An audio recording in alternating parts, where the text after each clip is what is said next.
Hello, everybody. Good evening to everyone. And it's your boy Shrimp once again, and we're back for more art grind. So here we are again, and I'm here to do uh, more progress for my concept art over here. So right now we're gonna start uh, without me talking a lot much because I'm on a tight schedule right now. So let's get this art style going. And uh, for now, let's just see where we are right now at my digital design. Here we are. Okay. So like what I said last time that we did this, pretty much the character is technically finished. I might edit it here and there later, depends.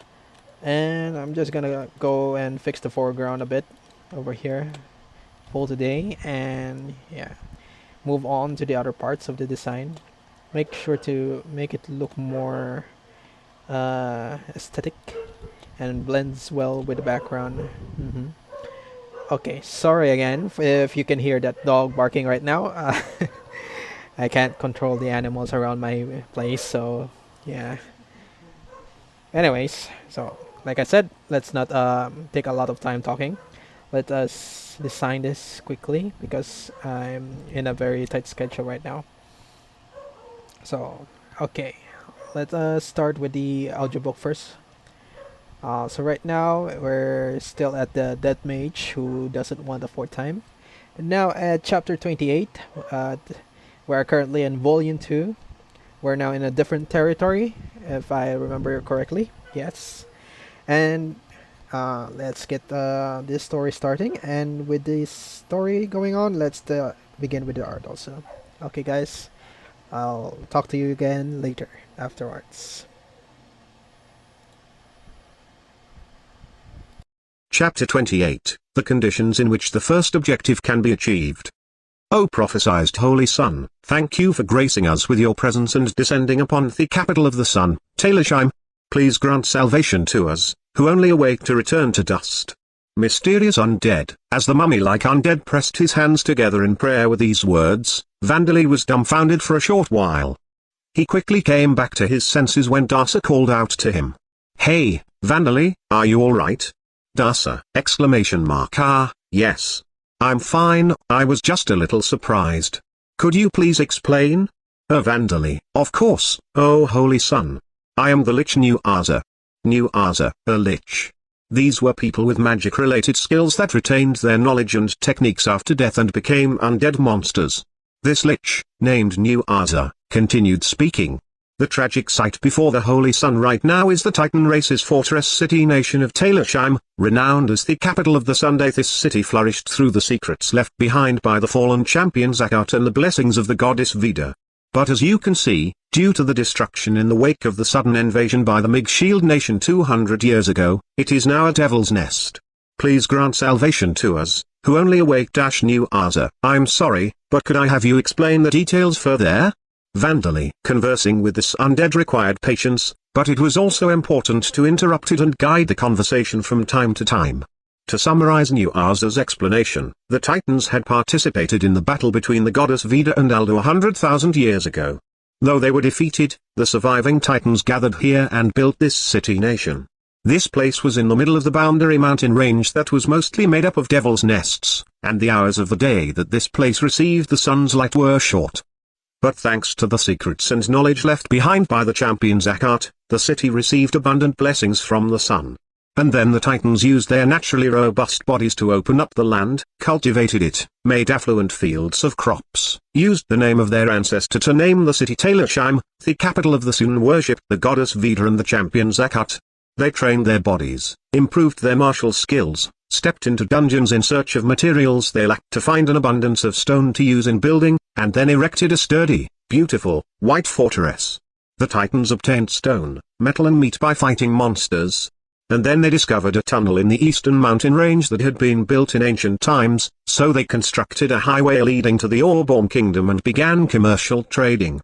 The products of their dungeons sold for high prices in the Orborn Kingdom, bringing prosperity and wealth to Talersheim. However, that prosperity was laid to waste by the sudden appearance of military forces from the Mage Shield Nation. With no prior notice, an army simply appeared one day over the mountain range and marched on to Talersheim. New Arza. The following is what could be deduced from the stories told later to supplement New Arza's explanations by Sam and his daughters, who had been employed by noblemen of the Mage Shield Nation in their past lives, and Kuka, who was waiting for Vandali and his party's return. About 200 years ago, the Mage Shield Nation was ordered to wipe out the nation of the Titans in the name of the Amid Empire and the Church of Alder. To preserve the relationship between the Shield Nation of Mig, which had been building up its power as a nation, and the Amid Empire. To remove some of the power that the nation had gathered by forcing it into conflict with the Titan nation. To act in accordance with their religious worshipping of the champion Belwood. These were the reasons behind the Mig Shield Nation's invasion. Belwood was the representative of the three champions that had fought on the side of Alder, the god of law and fate. Vandali learned for the first time that Belwood had constantly said that the champions being carelessly brought here to share their knowledge and technology from other worlds was robbing the people of this world of the opportunity to make progress on their own. He believed that while it might produce good results in the short term, it would have disastrous effects in the long term. Because of this, Belwood had frequent disagreements with the champion Zakat, who was doing his best to spread the knowledge, technology and culture from his own world, such as finding rice seeds and using magic to selectively breed them to advance the cultivation of rice, before Zakat was revived as an undead by the goddess Vida. And so with the battle between Alder and Vida as an opportunity, Belwood and the other champions went around and destroyed as much of the technology and culture that Zakat had built as possible. The Amid Empire that considered themselves Belwood's descendants and the Church of Alder that praised him as a saint lived with policies and doctrines based around him and his beliefs, even today. Of course, only the champions and the god that summoned them could tell which technologies were from other worlds and which were developed in this world, so the Amid Empire used ambiguous criteria to determine which technologies were left by Zakat and which were not. Incidentally, this is the justification that the Amid Empire used for its attempted invasions on the Orborm Kingdom, whose civilization utilized the cultivation of rice. With these political and religious reasons, the Mig Shield Nation's forces, led by the military personnel of the Amid Empire, completed the difficult task of finding a safe route across the boundary mountain range and marched on Talersheim with an army of over 10,000. It was certain that the Amid Empire wanted to take the riches of Talersheim for itself, in addition to the above-mentioned reasons. And for the reluctantly dispatched troops of the Mig Shield Nation, the Titans were not humans, but a race inferior to humans birthed by the corrupted goddess. There was no doubt that they pillaged and slaughtered the Titans with no mercy. A large number of Talersheim's villages were burned and taken, but their warriors' bravery and excellence didn't shine only when fighting against monsters. They didn't have any experience in large-scale battles against other civilizations, but their warriors' swords cut down the Mig Shield Nation's soldiers with ease, and their knights' shields crushed the flesh and bone of the Mig Shield Nation's knights, along with their thin spears. Best of all, there were numerous heroes in Talersheim. Thezord King Bucus, who could defeat any monster, no matter how powerful, with a single sword. Thesaint of Healing Gina, the young leader of the Church of Vida who excelled in the use of life attribute magic. Ogbane, the hungry wolf who preferred solitude and had solo cleared every single dungeon in Talersheim. Barajan, the dual halberd who held a halberd in each hand and swept through his enemies like a windstorm. Zandia, the young second princess who possessed an affinity for every attribute of magic in spite of the Titan race's general inaptitude with magic, the one renowned as Theni Genius. Do all of their names contain Takutan because Titans are a race created by Vida, just like ghouls? So Vandali thought, but reading the serious mood, he didn't mention it out loud. Because of these heroes, Talersheim was able to push back the Mig Shield Nation's advancing army, but the enemy had a hero as well. The hero that participated in the war to reinforce the Mig Shield Nation's forces, the A-rank adventurer who was a candidate for the next ascendancy to S-rank, their divine spear of ice, Mikhail. With him joining the fray, the scales tipped in the Mig Shield Nation's favor once more. The legendary magic spear of ice that was one of the Mig Shield Nation's national treasures, Ice Age, was a legendary class magic item said to have been created as a weapon for heroes by an ice god who served Peria, the goddess of water and knowledge. With this weapon in the hands of Mikhail, the Titan warriors fighting alongside the heroes fell, one by one. The fortress walls were finally broken and the savages of the Mig Shield Nation poured into the city. New Arza. The only thing the people of Talersheim could do was to have the women and children who couldn't fight escape through the trade tunnel to the Orborm Kingdom with their first princess and her bodyguards. Though I was but an apprentice, I fought until the very end as a member of the Church of Veda. However, without being able to send a single arrow flying into the detestable Mikhail or defend Gina-sama or Zandia-sama, I died. New Arza and the Mig-Shield Nation didn't stop their destruction and pillaging after New Arza died. Mikhail attempted to destroy the treasure of the goddess Veda that had been hidden deep beneath Talersheim's royal castle. But the goddess had personally stationed a dragon golem underground to protect the treasure. Even Mikhail, whose ascendancy to S-rank had been all but confirmed, could not destroy the treasure. In fact, the dragon golem's right arm and wings were destroyed, half of its tail was cut off and its head was crushed, but at the cost of all of Mikhail's companions being slaughtered. Mikhail himself sustained a serious wound. All he was able to do was to throw his magic spear at the still-moving golem to imprison it briefly, and then use that opportunity to escape with his life. Though the Mig-Shield Nation was victorious, they were exhausted due to the fierce resistance of the Titans, and the hero that led them was on the verge of death. Unable to maintain their occupation of Talersheim, they decided to make a retreat. Even if they slaughtered every last Titan in Talersheim, there would be no end to the monsters attracted from the nearby devil's nests to the city by the smell of blood. New Arza didn't know what became of the victorious Mig-Shield Nation and Amid Empire after that, but it wasn't a victory that they could have celebrated. The desperate medical treatment of Mikhail was unsuccessful. He died several days after his return to the Mig-Shield Nation.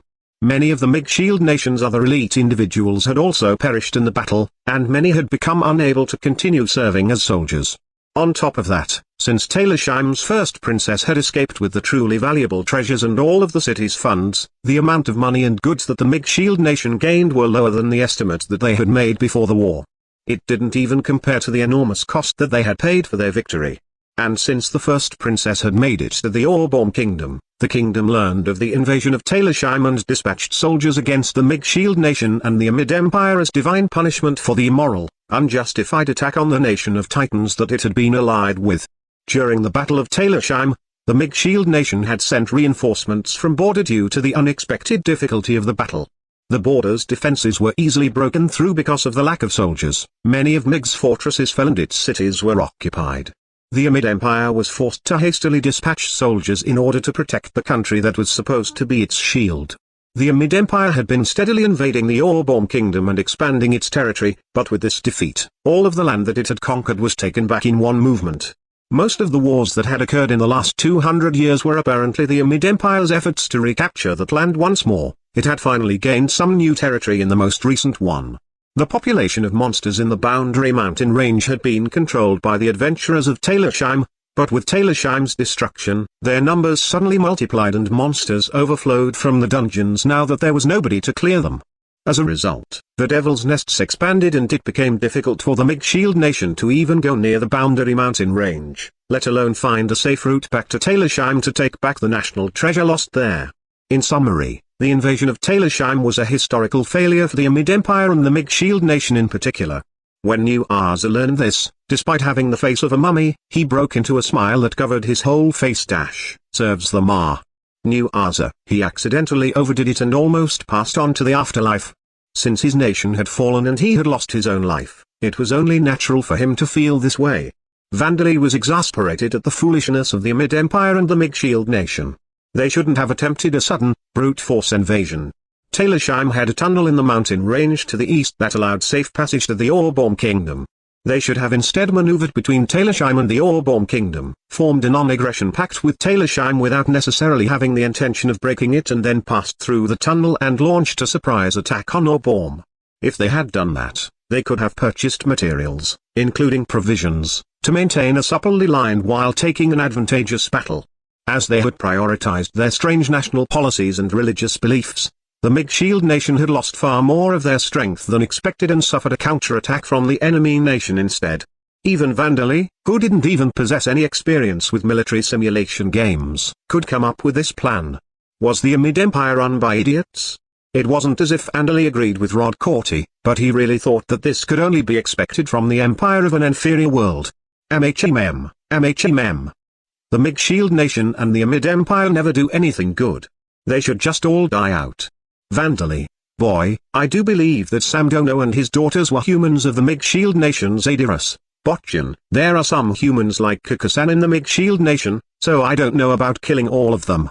Saria, that's right. Well, we were chased out of that devil's nest by the Mig Shield Nation, but that doesn't mean that all the people there are bad.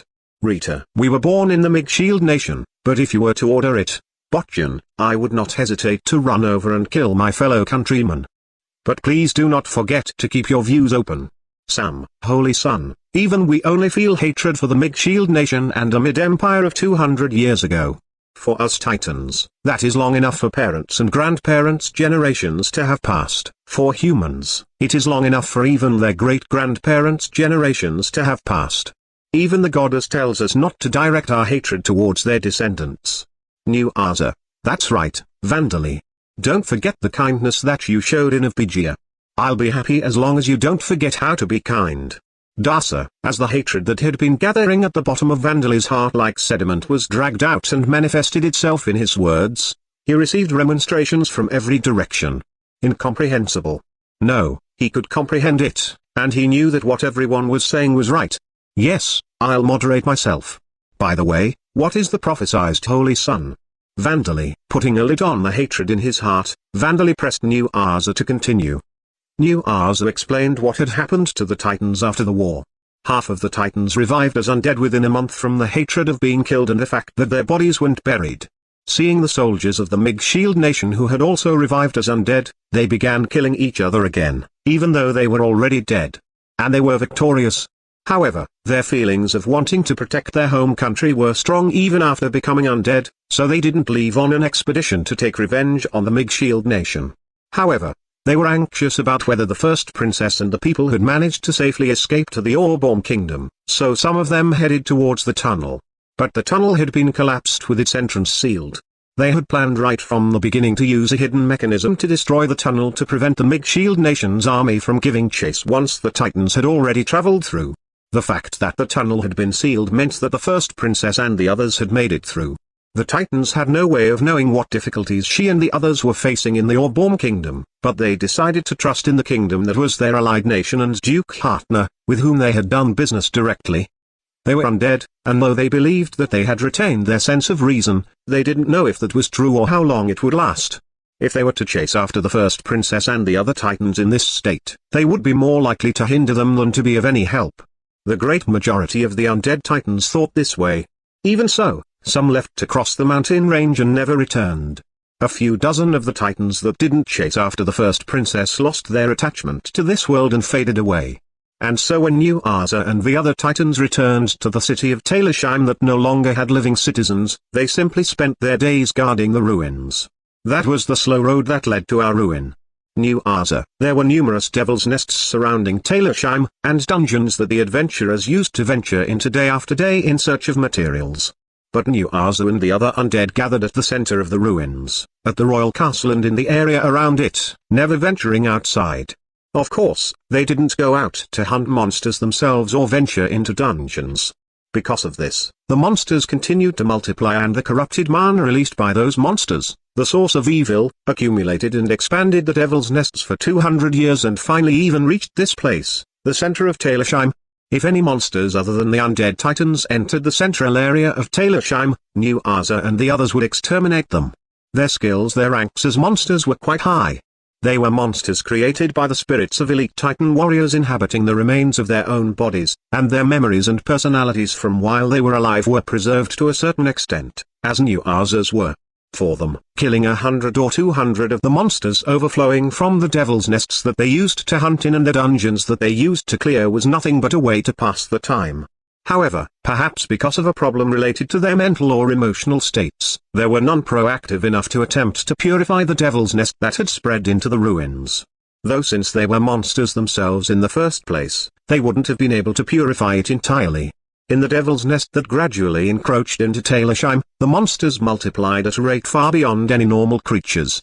And as the monsters multiplied, the struggle for survival between them grew fiercer, and as the powerful monsters survived, they were the ones to multiply and increase in number. In contrast, the number of undead of Talersheim might decrease, but was never able to increase. Regular groups of undead would turn the corpses of the adventurers or monsters who killed them into undead, their numbers would increase by the number of people that they killed. But adventurers visiting this place were non-existent. And since New Arza and the undead Titans had retained their personalities from when they were alive, They didn't see the undead monsters as their companions and killed them the moment they began to move. One day, when a group of 1,000 or more powerful monsters closed in on this place, New Arza and the other undead of Talersheim would return to dust. We believed that this would happen one day. As the years and months went by, our numbers gradually decreased. There is no purpose for stray undead to have forgotten their regrets and hatred to exist. While acting as gravekeepers of our own land, praying that the princess and the others who made it to the Orborn kingdom would find good fortune, we have simply waited to be destroyed. However, that one fateful day, the goddess gave us a prophecy. New Arza. It happened when New Arza finished the 50-year-long process of restoring the statue of the goddess that had been destroyed by the Mage Shield Nation's soldiers. From the west shall cometh a white child, leading my forgotten children. That child shall guide thee to prosperity and glory.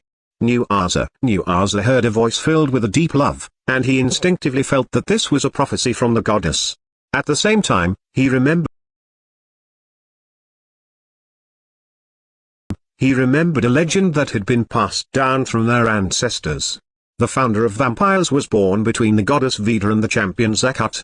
When he was defeated by the champion Bellwood, he left behind a certain prophecy. Though I may perish here, I shall be reborn once more, rise up with my brothers and bring ruin to the disciples of the arrogant god.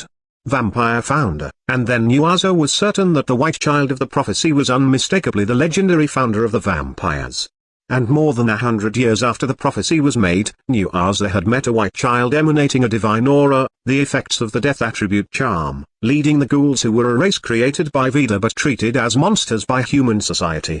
O Holy Sun, you are the white child in the prophecy, the second coming of the son born between the goddess and the champion.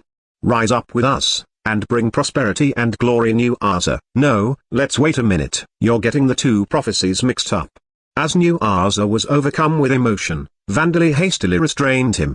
He had been bewildered at being referred to as the prophesied Holy Sun, but with this strange prophecy made by the vampire founder added on to that, simply being bewildered about it would be dangerous. At this rate, he might become forced to become the leader of an anti-Alder resistance. Vandali hated the god Alder and those who followed him. He did consider them his enemies, but they were so powerful that he was hesitant even to fight against just a single high priest and his dozen or so subordinates. No matter how composed and rational undead looked, they were fundamentally creatures driven by desires and urges. If they got too excited, their minds might turn towards let's attack the Mage Shield Nation. And Vandali doubted this prophecy, rather, the one made by the vampire founder. There was a chance that the prophecy was something that New Arza had simply hallucinated after becoming an undead, but its contents matched Vandali and the ghouls too perfectly for that. He had no intention of guiding the undead to prosperity and glory, but what Vandali and the ghouls would achieve from now on might lead to prosperity and glory for New Arza and the other titans. If Vandali had heard a prophecy while he was living on Earth, he probably wouldn't have believed it, but since he knew that a god did in fact exist, even if that god was a good-for-nothing god, it wasn't strange to imagine that the gods whose names appeared in myths would give prophecies to those who followed them. But why were the prophecy of the goddess and the prophecy made by the vampire founder getting mixed together? They didn't seem related to each other at all. Vandali is indeed white, and we ghouls do have our roots in the goddess Vida. While the goddess's prophecy may refer to us, I do believe that the prophecy of the vampire founder's rebirth is unrelated. Zadiris. It seemed that Zadiris agreed with Vandali and began to remonstrate New Arza, but New Arza didn't seem to be fazed in the slightest. It matters not.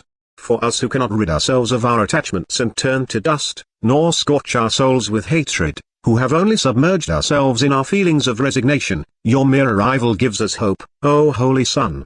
New Arza. Vandali wasn't unhappy to have a person that he had only just met for the first time to trust in him so much, but his feelings of confusion were stronger. He had no plan or strategy to lead them and say, I understand, prosperity and glory is right this way. However, it was convenient that New Arza and the Titans had a good impression of him, considering his original plans. Well then, would it be alright if I brought the 600 or so ghouls that I led here to move into Talersheim? Vandali. Ooh. You would reside in our city, Holy Sun? These are the ruins of a dead nation, nobody would object. Isn't that right, everyone? New Arza. In response to New Arza's question, the undead titans who had been kneeling silently suddenly let out cheers that sounded like groaning. We will welcome the Holy Sun and his companions. You. Ah. Gah. Ah, ah, ah. Kill them. Kill them. Kill all who would get in their way. Kill them all. A moment ago, the ruins had been silent like a graveyard, but now it was full of delight and bloodthirst. The undead titans lifted their weapons into the air, stomped their feet, their fighting spirit welling up as if they were about to head into battle right this moment. It was such a change that one had to question where their docility had gone. The fire of their emotions were inextinguishable once sparked. This was just another quality of undead creatures. Most undead had such fires sparked in them from the moment they rose, so not many knew about this, however. Boy. It seems that some of them are saying quite dangerous words. Zadyrus, they mean they're going to kill everyone that gets in the way of our migration into Talersheim. Vandally, I concur, but there is such a thing as over-enthusiasm, Sam. That sounds very convincing when Father says it. Help, follow us. Vandally, and so several hundred undead titans charged into the Devil's Nest that separated the center of Talersheim and the temporary camp that the ghouls had set up outside, with enough force to stomp the ground flat. They slaughtered the needle wolves and raptors that attacked them while cutting down trees that were in the way. Though the distance they covered was only around 2 kilometers, they turned the fortress city nation from the center to the front gate into a safe ruin where not even a single mouse moved. Was it Vandally that was amazing for inspiring them, or were they the amazing ones for being able to do this just from the uncertain hope that Vandally had offered them? I think it's the latter. Vandally. After that, since there was now a safe path through, Vandally led the pack of ghouls, who were surprised by the undead who seemed driven crazy by their fighting spirit, in their migration into the center of Talersheim. They had chosen the central area that contained many buildings that had been government buildings such as the royal castle, the church and government offices instead of a residential district. This was because the sturdy buildings of the central area were in better condition.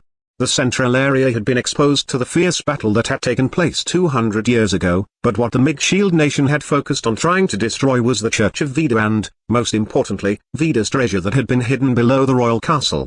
That was why they didn't destroy the buildings made of solid stone. In addition, the undead had been guarding the buildings of this central area for 200 years, not allowing monsters to take up residence and damage them, so they would be usable once cleaned. The Titans' buildings were too large for the ghouls, their furniture and implements had all decayed except for those made of stone, and the things that were left didn't match the ghouls' size, so a considerable amount of remodeling was still required and new furniture needed to be built. But there was a mountain of materials to be found here. First, the timber from the trees that the undead titans had cut down was gathered and lined up. With a get up. Cut. Get out. Vandally used the death attribute magic spell with it to remove some water from the trees and have them dry up, turned them into wood golems, used golem transmutation to have them cut themselves into appropriate sizes and then removed the souls possessing the wood again. With this method, the Devil's Nest's trees turned quickly into usable timber. And then the ghouls built partitions between rooms and furniture. The ghouls were originally native to a Devil's Nest forest. Since they didn't need particularly elaborate furniture, this work was finished in several days. Vandally went around using golem transmutation to repair parts of the buildings that had fissures and parts that had crumbled. Seeing this, the undead titans who had been craftsmen while they were alive exclaimed, "We won't lose," either exclamation mark and comma "we cannot allow only the Holy Sun to perform all of the labor exclamation mark. They dropped their weapons and began to work as well. This was something that Vandally hadn't included in his calculations. Speaking of things not included in Vandaly's calculations, New Arza had said that he was only an apprentice priest. As such, he was only the church's representative among the titans. Those of priest status or above either never revived as undead or had already faded away. He wasn't in a position to make decisions and speak for all of the undead titans. Therefore, there was a considerable number of undead titans other than the ones who had helped with the migration still remaining in the buildings. Most notably, one of Talersheim's heroes, Thesord King Bacchus, had turned into an undead and was apparently still guarding the inside of the royal castle. That was certainly one capable corpse that Vandally wanted as his ally. If I could have him act as a mediator for the undead, there will be fewer troubles between the races after I get to the Orborn Kingdom, too. Vandally, the ghouls had already secured plenty of living space, so there was no need to have Bacchus vacate the royal castle. Even so, Vandally requested New Arza to accompany him to convince Bacchus to become his ally and headed towards the royal castle, giving a puzzled look towards Zadyrus, Saria and the others who had refused to follow him.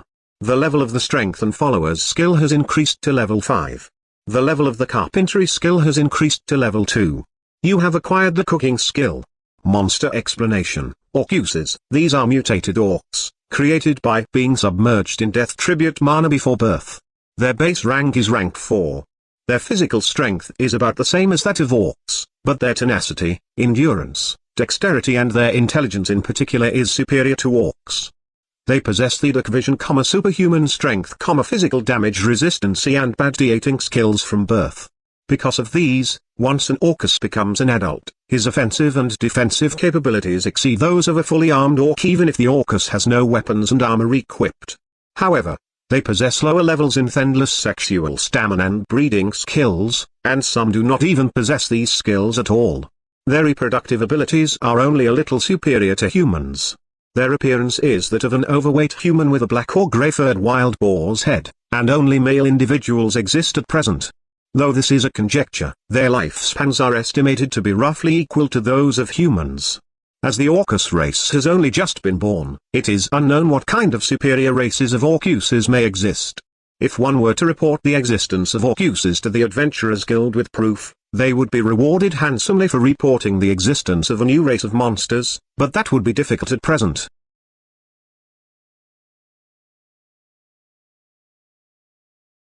Chapter 29, The Black Ghoul King and the One-Armed Sword King. While Vandali was in the royal castle with New Arza to recruit the Sword King Bacchus, the main members of the group that knew Vandali well, except for Sam, were gathered in a certain room in one of Taylorsheim's buildings. It seems that everyone has gathered here besides Sam Dono, who cannot leave his carriage. Zadyrus. So, Zadyrus, what were you planning after gathering us all here? Terra, if I'm not mistaken, nobody called for you to be here, though. Bastia, elegantly hiding her mouth behind a folding fan that she had made herself from mint wood, Terra gave a small laugh in response to Bastia glaring at her through half-closed eyes. I cannot miss this meeting after hearing that we are gathering to form a plan to comfort Van Summer, after all. Terra, I do not recall saying anything of the sort, just where did you hear this? Well, it is fine. Zadyrus had planned to have a discussion with only those who knew about Vandali's circumstances, his past lives, the god, the 100 people who would be reincarnated here. But since Vandali seemed to trust Terra considerably, Zadyrus decided that there would be no problem long as she was careful with her words, and started the meeting. Now then, the reason I have gathered everyone here today is to make you aware that the boy needs rest, and because I wish for you to cooperate with me in making the boy rest. Zadyrus brought up the topic of discussion, but this only caused confusion to stir among the people in the room. Rest, did you say? Botchan is sleeping well every night. Saria, yeah, he's always sound asleep. Rita, Saria and Rita, who were attending the meeting on Sam's behalf, spoke their opinions. Vandali was in fact sleeping well, as the two of them said. He didn't even turn over in his sleep, and his breathing was soft. There had been more than a few instances where they checked his pulse to make sure he hadn't suddenly died. That's right, Zadyrus. Vandali hasn't shown any sign of being tired, and if he was tired, he'd definitely say so himself that he needs to rest. Vigoro, you're right. When he was making sauces and preserved food, he didn't seem any different from usual. Bastia, as Vigoro and Bastia said, neither Vandali's behavior nor his facial expression showed any signs of fatigue. He had never even said, I'm tired, or I want to rest. He sighed often, but that usually because things weren't going his way rather than because he was tired. Because his breaths were so quiet in the first place, there were also a lot of times where nobody could even notice him sighing. And everyone is treating Vandali with care. He really is a hard worker, but I don't think we're forcing him to do anything unreasonable. Saria, Dasa, who was awake at this time, was also participating in the meeting by having Saria relay her words. In response to the trust that Dasa expressed through Saria, Zadyrus gave a small groan and shook her head. I am sorry to betray that trust that you have in us, but we are demanding the unreasonable of the boy. Recently, I massaged the boy's shoulders half-jokingly, but they were stiff. He didn't dislike it. He called it even and almost fell asleep. Zadyrus, I was wondering what you were going to say, but you just wanted to boast that you are skilled at giving shoulder massages? Anyone would feel sleepy after having their shoulders massaged. Terra, the elderly should at least take 5 seconds to think before opening their mouths. Remember that the boy is only just about to turn 3 years old. Zadyrus, everyone was taken aback by Zadyrus's words. Vandali was an infant who felt pleasure from having his shoulders massaged. In other words, his shoulders were stiff. No normal child of that age would have stiff shoulders. And just think about how much the boy does in a single day. Incidentally, he does not stop his lessons in alchemy until he has completed at least 4 hours. Zadyrus, Vandali spent 4 hours a day in lessons where he would crush materials in a mortar, mix them together, knead them and pour mana into them. He also makes sauces from walnuts and herbs, and cookies with acorns and other tree fruits with everyone. We ran out of salt and he was worried about finding an ingredient to replace it. He did come up with the idea of turning the mortar and pestle into golems so that it wouldn't take too much time or effort, but Bazdia, even the work he did while chatting with people took a considerable amount of time. He did take care of us during our migration. He used lemurs and undead insects to watch our surroundings, and most importantly, he created roads for us and then returned them back to how they originally were. Currently, he is making lumber out of the trees and repairing the buildings, isn't he? Terra. Also, he is practicing no attribute magic until late in the night. He performs small tasks with telekinesis while practicing his mana control skill. Saria. Botchan wakes up early in the morning to practice his death attribute magic, doesn't he? Rita. That can't be. Then when is Vandali sleeping? Dasa. That is what I mean. The boy possesses status effect resistance skill, so he is likely enduring the effects of fatigue and sleep deprivation. He even seems to possess the surpass limit skill as well. Zadyrus, as Zadyrus was saying, with the skills that Vandali possessed, even an infant's body could endure the effects of fatigue. Even to the point that Vandali himself wouldn't really notice that he was pushing himself past his limits. Because of his resistance skills, even if he was fatigued his body still moved normally, so he would be under the impression that he was still fine. That was why he could endure being sleepy, so even the time that he did spend sleeping so that his development wouldn't be negatively affected grew shorter, as he would always think, this much sleep will be enough. But the resistance skills only allowed him to endure this. They wouldn't remove his fatigue or help him quickly recover from it. And so, in reality, his fatigue was accumulating. And I've only just realized, but Van rarely shows any emotion in his expression. I'm able to tell how he's feeling to some extent from his tone, behavior and the air around him, but Bazdia, and as Bazdia said, Vandali's accumulated fatigue almost never appeared in his facial expression. His face was always white, almost enough to be called too white. It wasn't white in an attractive sense, he always looked unpleasantly pale, as if he had smeared candle wax over his cheeks. That was why it was impossible to tell how healthy he was from the color of his face. And Dasa, Sam, Saria and Rita had all been unaware of Vandali's overwork. That was because they were all undead without bodies of flesh, so they didn't feel fatigue themselves. Mental fatigue may have been another story, but even though Saria, Rita and Sam had only been undead for less than 3 years, they had already become unable to recall the sensation of being physically tired. In addition, Dasa was spending more than half of each day sleeping in her remains. Nobody could blame her for not knowing how much rest Vandali was getting. Then why doesn't Vandali try to get some more rest himself? It's true that there might not have been any time for him to rest while we were on our journey. But it's different the past few days. And even on our journey, I'm sure he could have at least rested for 1 day. Vigoro. As Vigoro was saying, Vandali could have rested if he had wanted to. All he would have to do is tell everyone, I'm tired today so I want to rest. After all, he was truly the king of the ghouls right now, standing at the top of their community. Of course, Vigoro, Zadyrus, Terra, Bazdia, all of the important ghouls, recognized Vandali as the ghoul king. If Vandali had stopped building roads during their journey across the mountain range, then they wouldn't have been able to continue traveling. But if they had chosen to stop at a spot where monster attacks would be relatively infrequent, Vandali could have rested for a day without a problem and nobody would have complained. After all, without Vandali, it would have been impossible for the ghouls to cross the mountain range in the first place. No, without Vandali, the ghoul women would still be in Bogoggan's custody and many of the other ghouls would have perished after having their villages destroyed by the orcs. The ghouls had no reason to complain. However, words expressing a desire to rest had never come from Vandali's mouth. Indeed. Why is that, I wonder? Zadyrus and the other ghouls couldn't understand why this was. The ghouls were a fundamentally lazy race. Though they would often need to tell each other, don't rest, keep training, work harder, they would never need to say, you can take a rest now, catch your breath. Ghouls rested plenty without being told to, and if they were tired, they would say so themselves. In this regard, Ghouls were indeed part monster. Ever since father became a carriage, Botchin has been taking afternoon naps, but Saria, I wonder if it's because of the resistance skills after all. I have a feeling someone told me that those born with resistance skills have poor awareness of the status effects that those skills grant resistance to Dasa. After careful consideration, this was the conclusion Dasa had come to. As a dark elf, Dasa had been born with the magic resistance skill. This skill caused damage from offensive magic spells to be reduced and status effects caused by spells were less likely to occur and faster to recover from.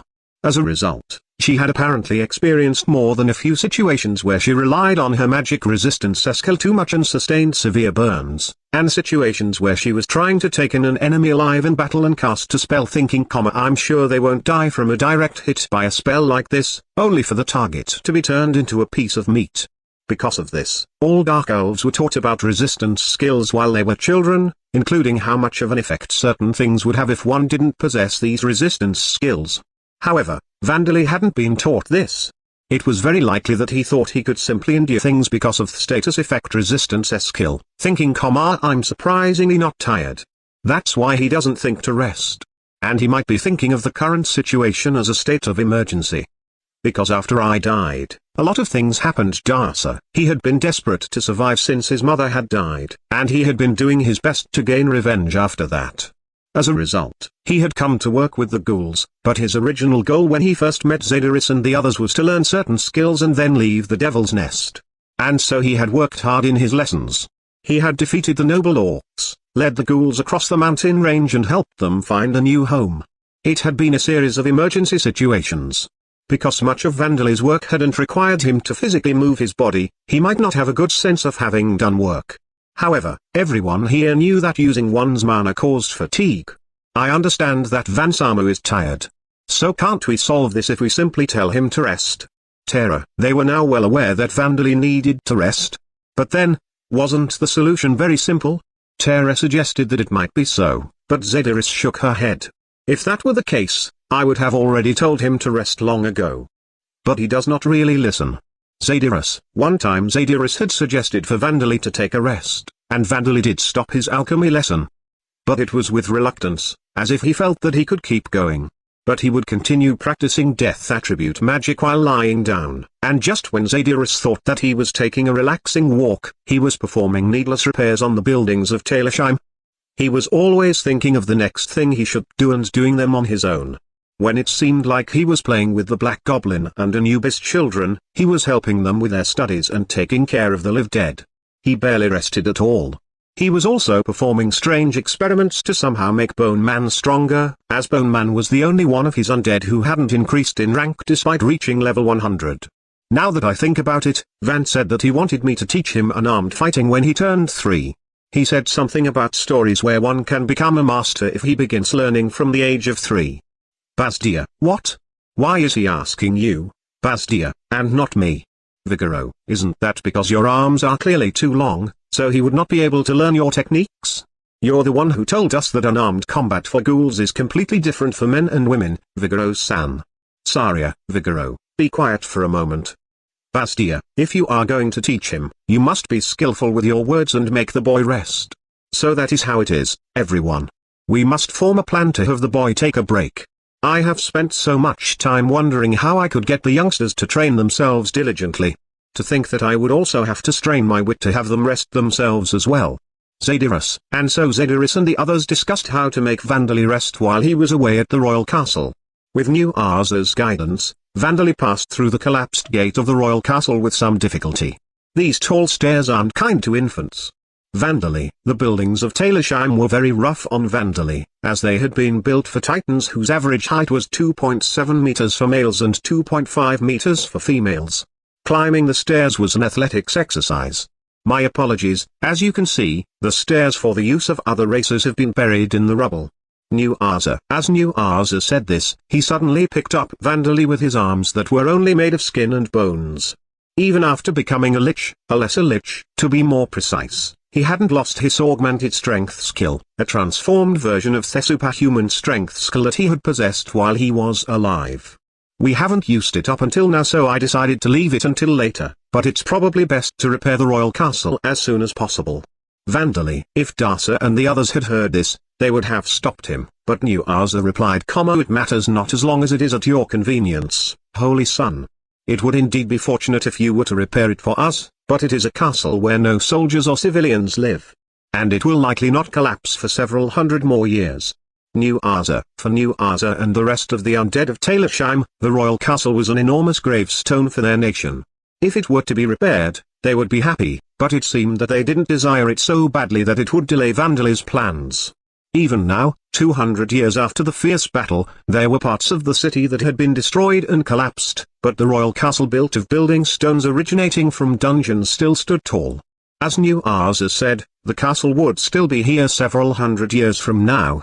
Its impressive presence was enough to make anyone feel certain of that. "I understand. I'll do it if there is some spare time. So, where is Borkus-san?" "He should be in front of the door of the audience chamber, which contains hidden stairs that lead beneath the castle. He has not moved a single step from that spot for 200 years. New Asa. Before coming here to recruit Thesord King Borkus, Vandali had asked the undead titans, including New Asa, what kind of person Borkus was. According to them, he was the only one of Talersheim's heroes to revive as an undead, and the most powerful among the undead titans right now.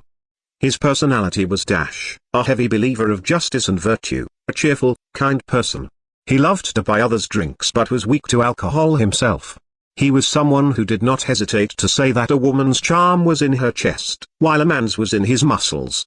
New Asa. This is what New Asa, who had apparently been among the intellectual group of titans, had said. The other titans had replied, "He was bald. Strong. Strong. Strong." His complaints about his wife and boasts about his daughter were too long. So annoying, but he's a good. In summary, he was apparently a good person. "I don't have any confidence in my muscles. Is there any chance that he'll say, come back the day before yesterday?" Vandali. "I am sure he will not. And speaking of muscles, I am only skin and bones myself." New Asa. "I suppose that's true." Vandali. And after proceeding through the inside of the castle with cracked walls and floors littered with broken fragments of smashed reliefs and broken pillars, they soon arrived at the audience chamber. Thesord King Borkus was there, as if taking the role of the ruined door that had probably once been heavy and yet extravagant. His 3-meter-tall body was enormous even for a titan, with his bloodless skin covering his organs and large, piled-up muscles. Even as an undead, a powerful presence radiated from him. Borkus had lost his right arm in the fierce battle with their divine spear of ice Mikhail, and his enormous two-handed sword had been broken halfway up the blade, but he hadn't lost any of his strength. Vandali was sure of this, even without using appraisal. His constantly active danger sense, death was telling him, "Do not make him angry. The youngster from the church who is this unusual brat?" Borkus. Thesord King Borkus, whose skull was completely exposed on the right side of his head, glared at Vandali suspiciously. From the vigilant tone in his voice, Vandali knew that he was resisting the effects of the death attribute charm skill. "This is Thegul King Vandali, the prophesied holy son." New Asa. "What? Ghoul King, you say? So she's not a damper but a mutated ghoul? To be a ghoul king as a little girl, even if you disregard a strange air around her, means that she's no ordinary person." Borkus. "No, I'm a damper, not a ghoul. Also, I'm a boy." Vandali. "Is that so?" Borkus. Vandali hastily corrected Borkus's misunderstanding, but even though Borkus had said that Vandali was no ordinary person, he didn't seem very interested. "I don't know what you were thinking when you came here, but I have no interest in what you do. If you want to settle down, or take away the bodies of those bastards from the Shield Nation, go ahead." Borkus. Resting his broken sword on his left shoulder, Borkus looked down at Vandali. He seemed relaxed, but he would certainly bring that sword swinging down in an instant if anything were to happen. From his behavior, it was difficult to imagine that death attribute charm was having any effect on him. In fact, it seemed to be making him only more vigilant. "I hadn't thought that it would be this ineffective." Vandali. Vandali had never assumed that death attribute charm would affect every single undead. Naturally, he had known that there was a possibility that Borkus would resist it. He had thought about that possibility, but hadn't thought of any concrete plans on what to do if Borkus really did resist it. If Borkus were to become an enemy and Vandali couldn't charm him, he had to think of a way to defeat him.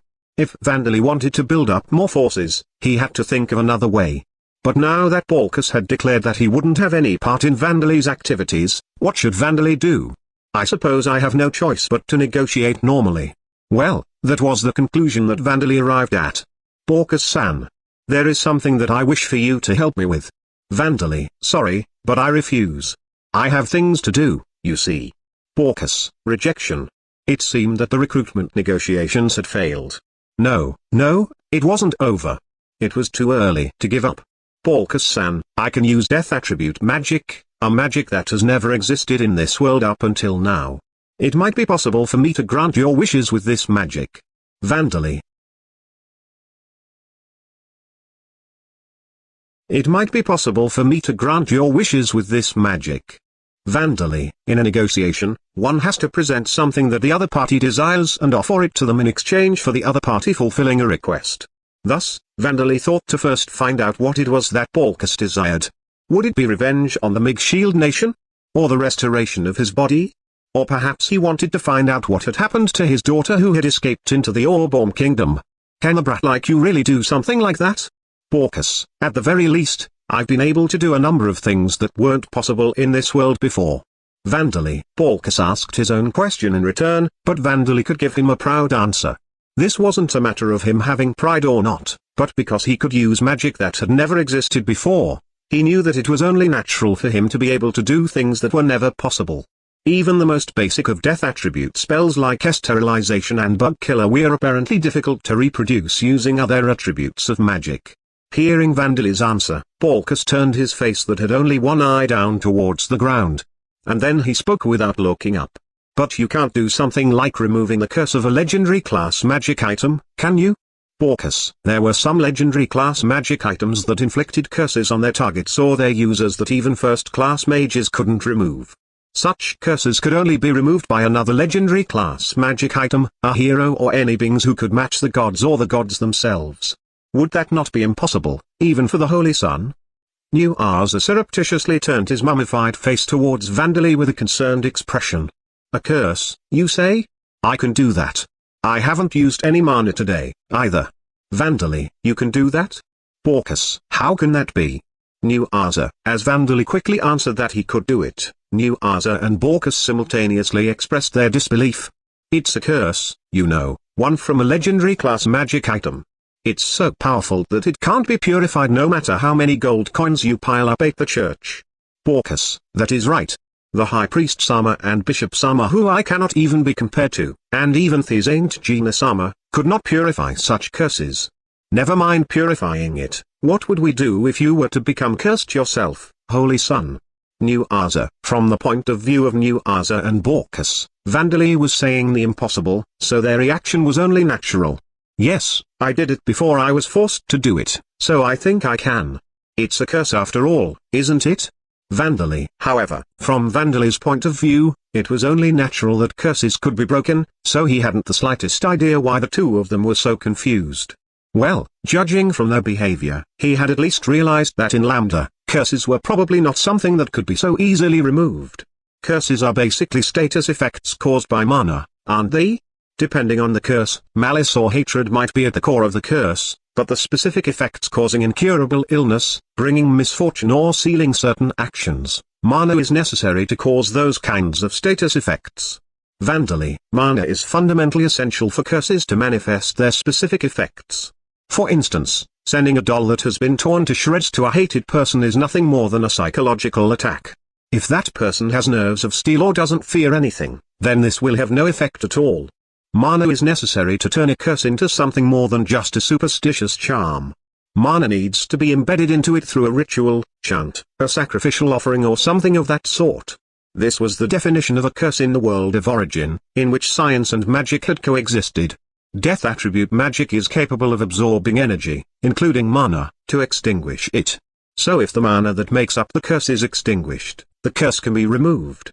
Vandali. Vandali repeated the exact words that the researchers had once told him. Curses had previously been incredibly difficult to remove in origin back then. Vandali remembered how loud the excited researchers had been when the experiment had succeeded. Well, the success of the experiments hadn't improved the way Vandali had been treated, nor would the researchers grant him any wishes, so Vandali had never appreciated how amazing it actually was to be able to erase curses.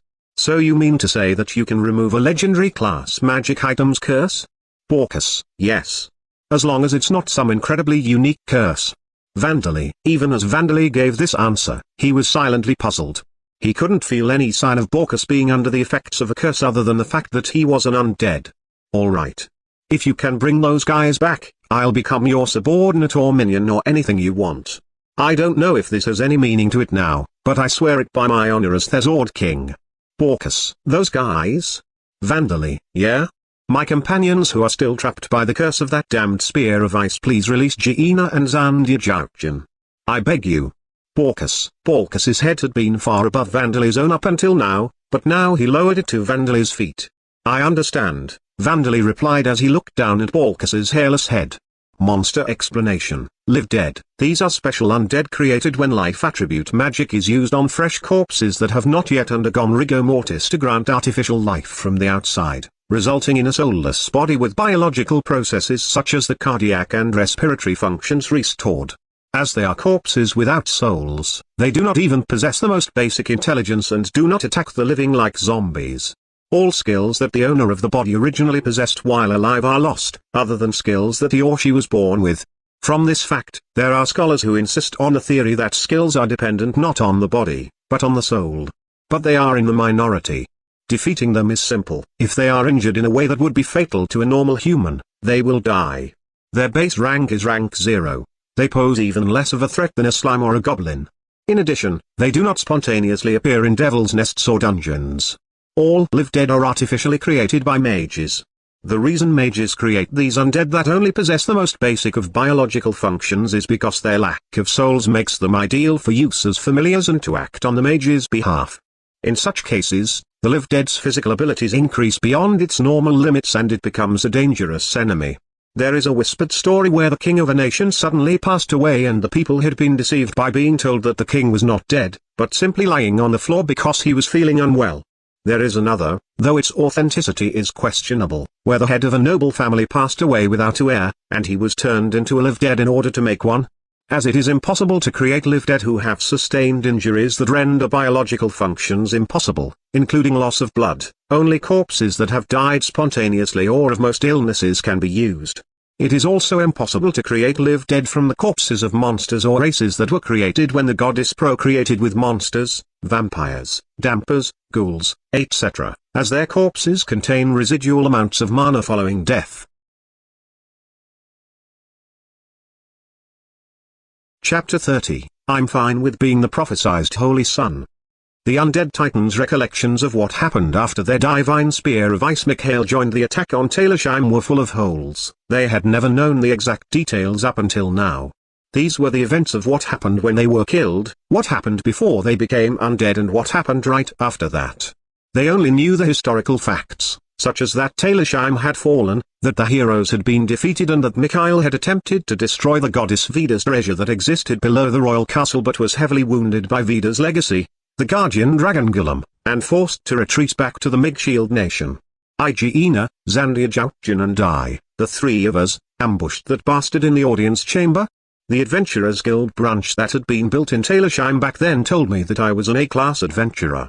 Jaina was promoted to A-class before the war, and though Zandia was still B-class, it was said that she would definitely become an S-class adventurer in the future.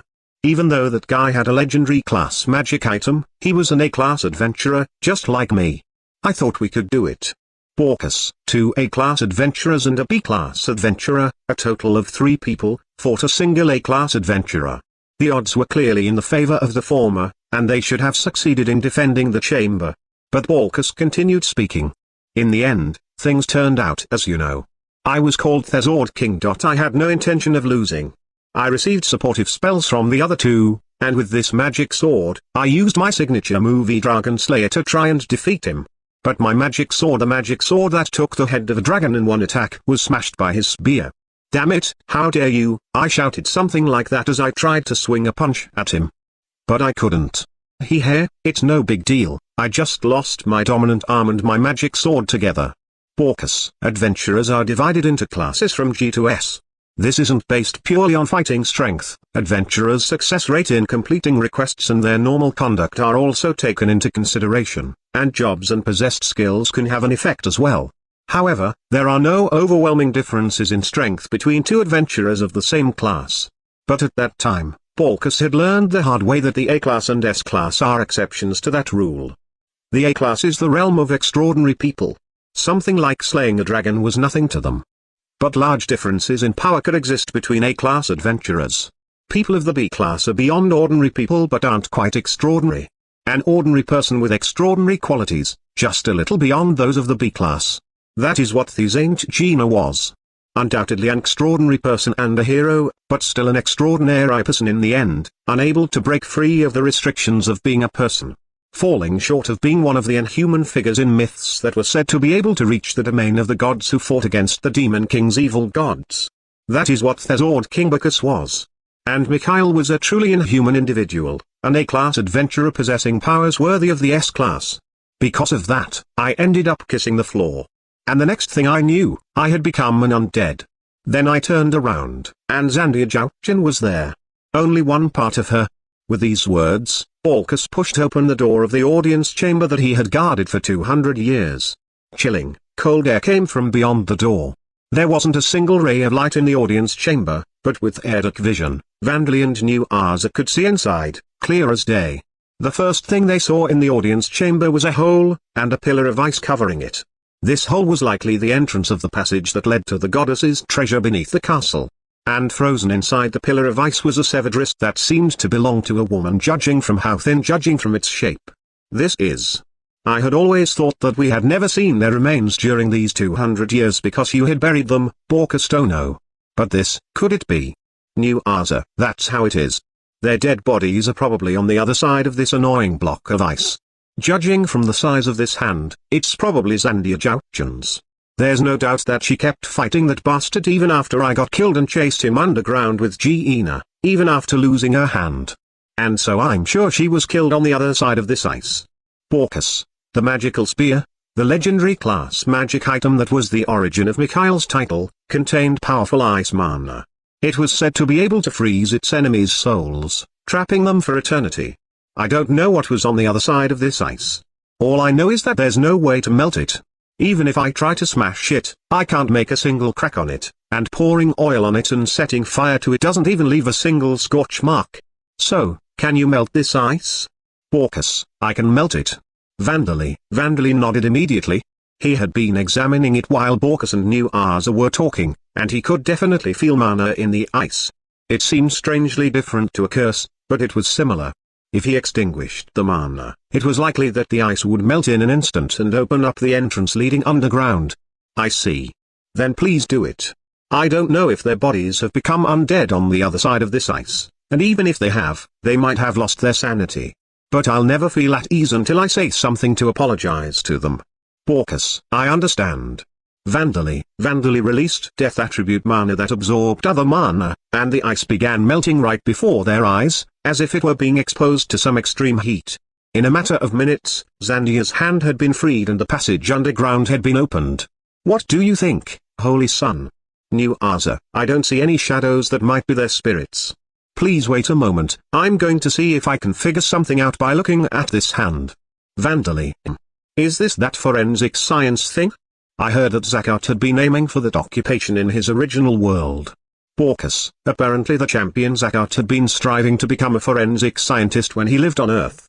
He seemed to have been quite the intellectual type. No, this is something more occult. Vandali raised Zandia's hand, whose brown skin had received much love from the sun, though it was now as cold as ice. It would probably be bad if I were to say it's huge or heavy. Vandali, the hand and wrist of Thanigenias was large. This was not because Vandali was an infant, but simply because Zandia had been a large person. Of course, as her title suggested, she was probably small. For a titan, that is. The average height for an adult titan was 2.7 meters for men and 2.5 meters for women. It was likely that Zandia was still a young girl, judging from the fact that Porcus called her Judgen, but wouldn't she still be over 2 meters tall? So it was difficult for Vandali to say that it was thin or small. Well, leaving that aside, let's try to find any residual thoughts. Vandally, death attribute magic allowed Vandally to read a person's residual thoughts from a part of their dead body. But he could only read such thoughts from corpses, and even if he could read them they often made no sense. He hadn't had many opportunities to use this ability up until now. Vandally pressed his forehead against Zandia's cold palm and closed his eyes. He saw a man thrusting a distinctly sharp spear. Behind him was another man collapsed onto the ground, covered in blood and still clutching the handle of a broken sword. Zandia collapsed. She was stabbed repeatedly by the spear, as if judgment was being brought down upon her. In the corner of her eyes, she saw another brown-skinned woman who had already been defeated before her. And just before her vision turned dark, she saw a man descending underground. The man with the spear was Mikhail, while the defeated man covered in blood was Borkus. The other woman was likely to be Giena. However, if these residual thoughts were correct, Zandia and Giena had died here in the audience chamber after Borkus was killed. They hadn't descended into the underground passage beyond the ice as Borkus thought they did. But then why were their bodies not here? Even if one assumed that their bodies weren't trapped in the ice other than this one wrist and thus weren't preserved, at least their bones should have remained. And Borkus had been revived as a Titan zombie long before his body turned into just a skeleton. There was no way that he wouldn't have noticed Zandia and Giena's bodies if they had been present. Had someone taken them away? Had they been disposed of in a way that didn't even leave the bones? But then why had this wrist and, more importantly, Borkus's body been left alone? Contemplating on his own would yield Vandally no answers. I saw in the residual memories that the two of them died before Mikhail went underground. Vandally, what? What do you mean? So those two aren't underground? It's true that there were no signs of them coming out, but Borkus, then where could the two of them be? New Arza, Borkus and New Arza, who had been peering into the hole leading underground as if expecting Giena and Zandia to emerge from it, turned around in surprise. But Vandally's reply was, who knows? I have no idea. What I saw were the residual memories at the moment that this wrist was cut off. She might have been confused at the moment that this happened, or maybe what I saw isn't what actually happened, but an envisioned, helpless future that burned itself into her mind. And even if what I saw is what really happened, it's still possible that they got up after that and chased after Mikhail. Vandally, so in other words, we won't know until we go down and have a look. Borkus, yes. By the way, you wouldn't happen to know what might be beyond this point? Vandally, no idea. It's a sacred place, after all. Borkus, as I thought. Vandally, however, we have no choice but to descend into it to find out what happened. Let us go, Borkus Dono, Holy Son. New Arza, it seemed that there would be no problem entering the passage below the castle, even though it was a sacred place. Was that because it no longer mattered after Mikhail had set foot into it, or because Vandally was the Holy Son? Peering down into the hole, Vandally saw rods of stone protruding from the wall, forming a spiral staircase. With Alima leading the way, Vandally, New Arza and Borkus descended the spiral staircase. At the bottom, there was a passageway that somehow seemed like it was part of a temple. There were no special traps or trials waiting to hinder them. It was impossible to say whether this was because the goddess had utmost confidence in the dragon golem, or because Mikhail had already destroyed every obstruction besides the dragon golem. However, they were surprised to see that there was a door, frozen solid in ice. The story I heard is that Mikhail was heavily wounded and barely escaped with his life, but could it be that he actually wasn't so desperate? Vandally, to think that he would seal off the passage with ice in the middle of escaping. Even as Vandally said that, he drained the mana out of the ice to melt it. It wasn't very difficult work, but he would grow tired of it if he were to have to repeat it dozens of times. He might have been worried that the magic spear that he left behind would be stolen, or someone would finish off the dragon golem that he had half destroyed and take the treasure. Vandally. Now that I think about it, this ice and the ice that was in the audience chamber were made when that bastard ran away, wasn't it? How did he make it? Didn't he throw his spear at the dragon golem and run away? Borkus, now that you mention it, Vandally, the ice that Vandally was melting right now was magic ice that wouldn't melt even if exposed to the red-hot hellfire. It was difficult to imagine that it had been created through a spell of one of the normal attributes of magic. And this magic ice was something that could only have been created with the magic spear that had been the Mage Shield Nation's national treasure. So then how had Mikhail, who had lost his spear and made an escape, sealed this door and the entrance to the passage in magic ice? I know it's strange for me to say this considering that I never noticed this for 200 years, but isn't that strange? What does this mean? Borkus. What do you think of the theory that this ice was not created through the power of the magic spear, but is the product of a special spell that Mikhail devised himself? New answer. Or maybe the owner of the spear can freely pass through the ice, and he simply created it from the other side to make sure his enemy didn't follow him and then ran through it. Vandally. New answer and Vandally came up with some theories, but they didn't seem to fit. In any case, the ice has melted, so let us continue. Incidentally, I do not see the spirits of those two. Vandally. Yeah? I'm sure they've probably gone off somewhere. Porcus. Leaving the theories and guesswork aside, the three of them continued on. Their objective wasn't to find out what had really happened back then, but to find the undead Zandia and Geena or their corpses and spirits. There was no end to the questions that piqued their curiosity, but thinking about them could come later. By the way, have you taken a liking to that?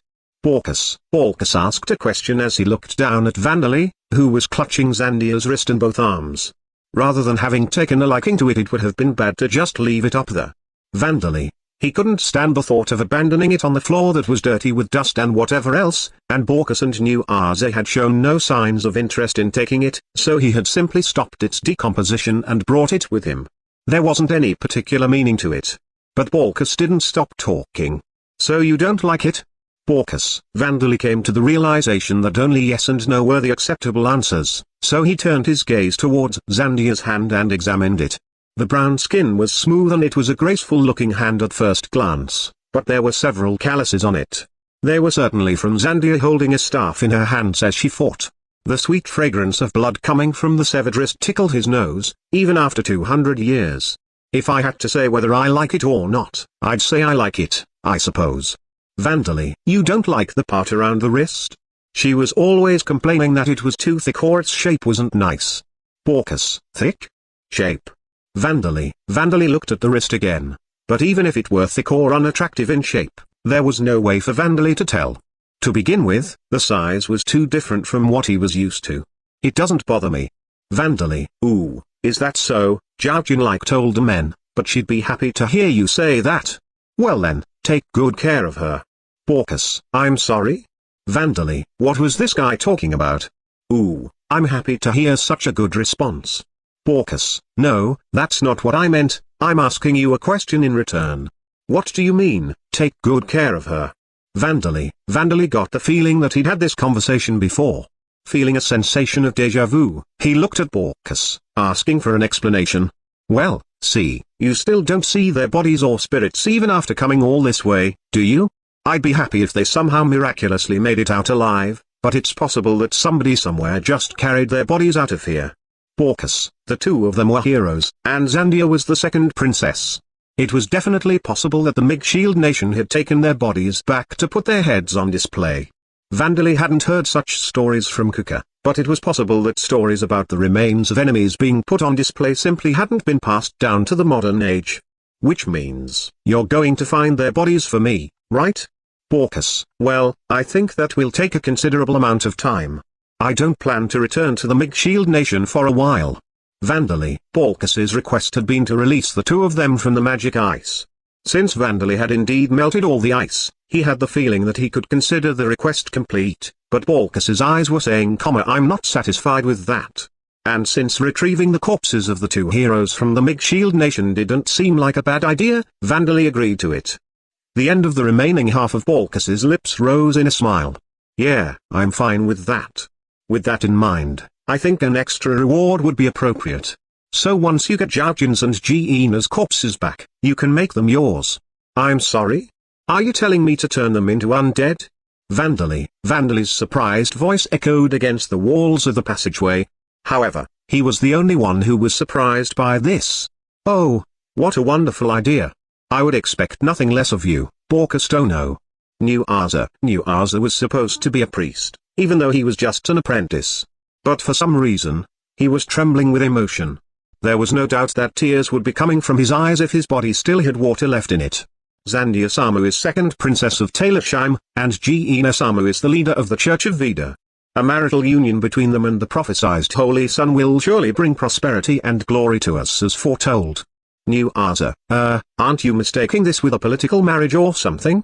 Vandally. There was a high probability that both of them were already dead, and Vandally was currently holding Zandia's severed hand. There's no problem, right? That hand is the left hand, too. Baucis, ooh, even an exchange of rings would be possible. New answer, it might be possible, but what are you trying to say? Vandali, that he could marry them. Vandali remembered that there had indeed been a culture in Japan, though only for certain families, where unmarried and widowed relatives would be forced to marry. Had Zakat introduced that culture to this world? But Nuaza wouldn't listen. If Giina-sama and Zandia-sama could become companions of the Holy Sun and one day help defeat the Church of Elder and its followers, I am sure that they would glad to be revived as undead. Nuaza, ha ha ha, then it's a rematch between the three of us and the Mage Shield Nation. Baucis, wait, you've got a lot of things mixed up. Even if the goddess's prophecy is true, the prophecy of the vampire founder has nothing to do with me. Vandali, could it be that because they're Vandali, could it be that because their ears were so high up, these two weren't able to hear the words spoken by a child? What I was trying to ask is, do you not consider that to be desecration of the dead, or tainting of the hero's honor?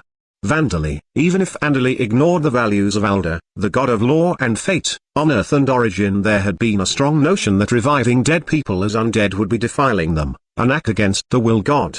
There were no actual undead on Earth, but there were plenty of myths, legends and folklore where they were considered a religious taboo. The same applied in fiction. There were countless works where attempts to revive the dead not only failed, but also brought ruin upon the one who was trying to revive them. Even when a villain said to the protagonist, I'll bring back the people most important to you, the protagonist might give it some serious thought but always push that temptation aside in the end, looking towards the future. The protagonist would never reply, are you serious? Please do. Since magic and undead did exist in Origin, that trend was even stronger. Creating undead was outlawed, even experimenting with them was considered a crime. The researchers of the military nation who had treated Vandali as an experimental animal had a broken sense of ethics in that regard. And in reality, Vandali had no hesitation in creating undead. If that wasn't the case, he wouldn't be trying to revive his mother, nor would he have created Bone Man and the other undead. However, he hadn't forgotten that other people might dislike the idea of creating undead. That was why he had thought that the new Aza, who had been a priest, and Baucis, who had been Giina and Zandia's companion while they were alive, would be against raising them as undead. Vandali hadn't even thought about doing so because raising them as undead against their will would worsen his relationships with new Aza and Baucis. Though he would have recruited them if they were already undead. And so he was surprised as Baucis said the exact opposite, and new Aza not only agreed with him, but happily recommended that he do so. Oi, just what are you trying to say about undead? Baucis, that's right.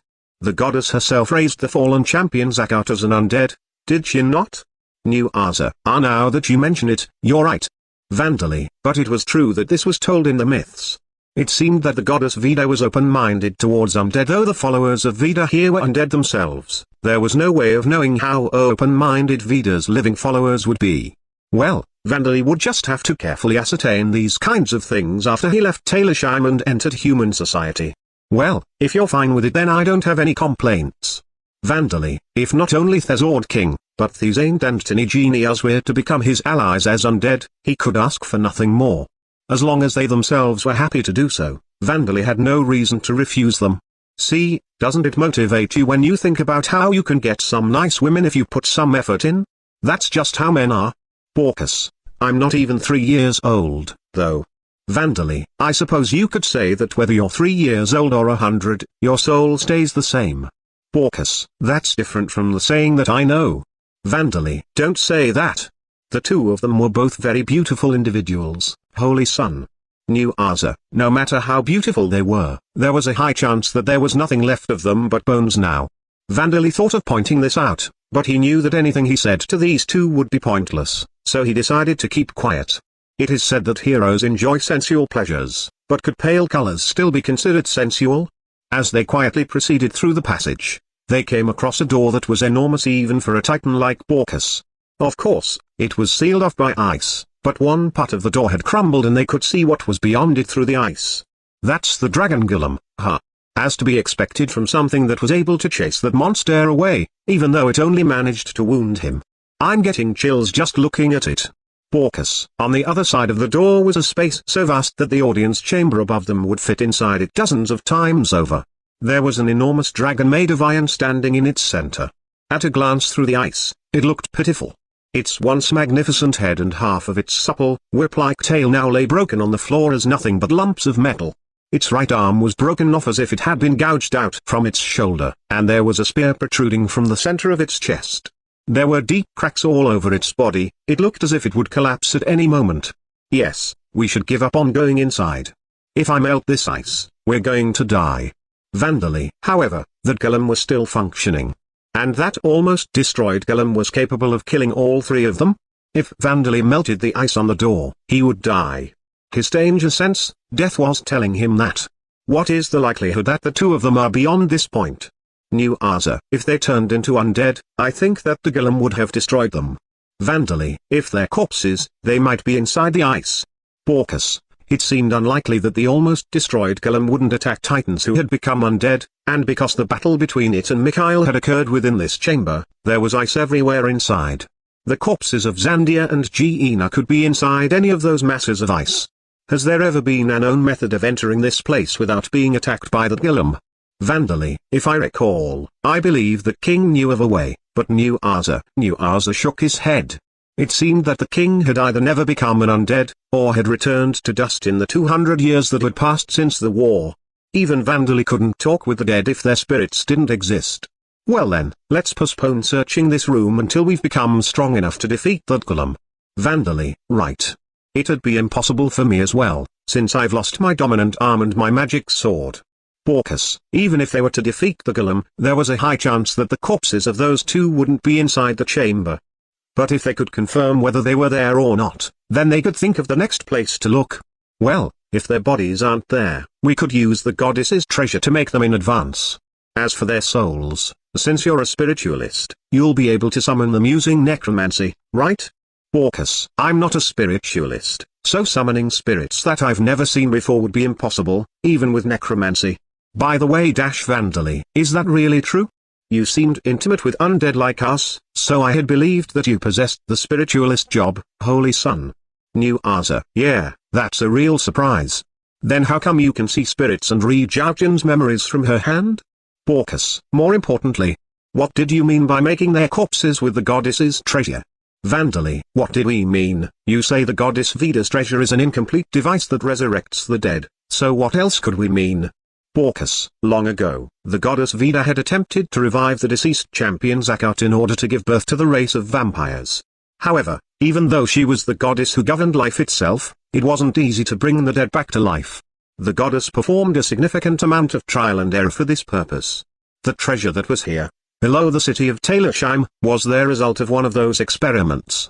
She used this resurrection device to try to build a new body and bring back Zakat with the same appearance that he had while he was alive. But though the body was successfully created, the soulless body was nothing more than a mass of meat, unable to receive Veda's power. The only thing that this device was capable of was creating an unwounded corpse of the person that one wished to resurrect. Coming to this conclusion, the goddess sealed the device away. Even though it was incomplete, she believed that it might be of use to her children one day. She personally breathed life into a golem to guard it so that it would not be misused by the remnants of the Demon King's servants. That's what's on the other side of that dragon golem. That's wonderful. Vandally, a device that created an unwounded corpse of the person that one wished to resurrect.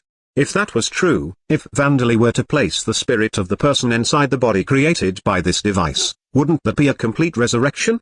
New Arza, I'm fine with being the prophesied Holy Son, so can I use that device? Vandally, he would obtain it at any cost. And then he would revive his mother. Name, New Arza. Rank, 4 race, lesser lich level, 100 passive skills, dark vision, superhuman strength, level 2 physical resistance, level 2 spirit body, level 1 mental corruption, level 3 augmented endurance, level 3 active skills, life attribute magic, level 2 no attribute magic, level 2 mana control, level 1 club technique, level 3 shield technique, level 2 armor technique, level 2 masonry, level 2 lich is a generic term used to refer to any undead that is able to use the exact same magic that it was able to use while it was alive as soon as it turns into an undead. Thus, the term refers to both mages who mastered the secrets of magic and willingly transformed themselves into undead, and others who became undead by coincidence while retaining their memories, abilities and mana that are only capable of casting beginner-level magic. New Azu is one of the latter, an apprentice priest-warrior in life, but he has not spent all of his time since becoming undead on training and research. As a result, his abilities are largely same as they were when he was alive. This makes him an unusual undead who is stronger when using weapons in physical combat, despite being a lich. As he has been mummified, he is covered in wrinkles and looks like an elderly person, but he was in fact a young boy in his mid-teenage years when he died. Thus, the other undead of Talersheim sometimes refer to him as a youngster. Incidentally, the masonry skill is something he obtained after his death. After becoming an undead, he learned the skill while spending the past 200 years repairing the church that had been destroyed by the Mage nation. To increase in rank, a lesser lich must possess a level 4 skill in a magic-related skill in addition to the generic level requirement. Chapter 31, Forced to be White. What's resting, again? Submerged in water, Vandal's fatigue faded away and he was enveloped in warmth. He closed his eyes, stretched his arms and legs out and felt completely at ease. It had been more than 20 years since he had taken a bath like this, but it reminded him that he really had once been a Japanese person. How many decades has it been since I soaked myself in a bath again? The last time was when I was a kid on Earth, I guess. Vandal. Answering his own unimportant question, Vandal remembered what had happened after he learned that there was an incomplete resurrection device below the royal castle. First, he had made a new arm for Borkus. Using golem transmutation, he gathered Borkus's broken bones that were lying in the audience chamber and restored their shape. After that, he placed the bones against Borkus's shoulder and poured mana into them with the image of restoring the arm in his mind. And then flesh sprouted and expanded from Borkus's shoulder and his arm was restored. This feels disgusting.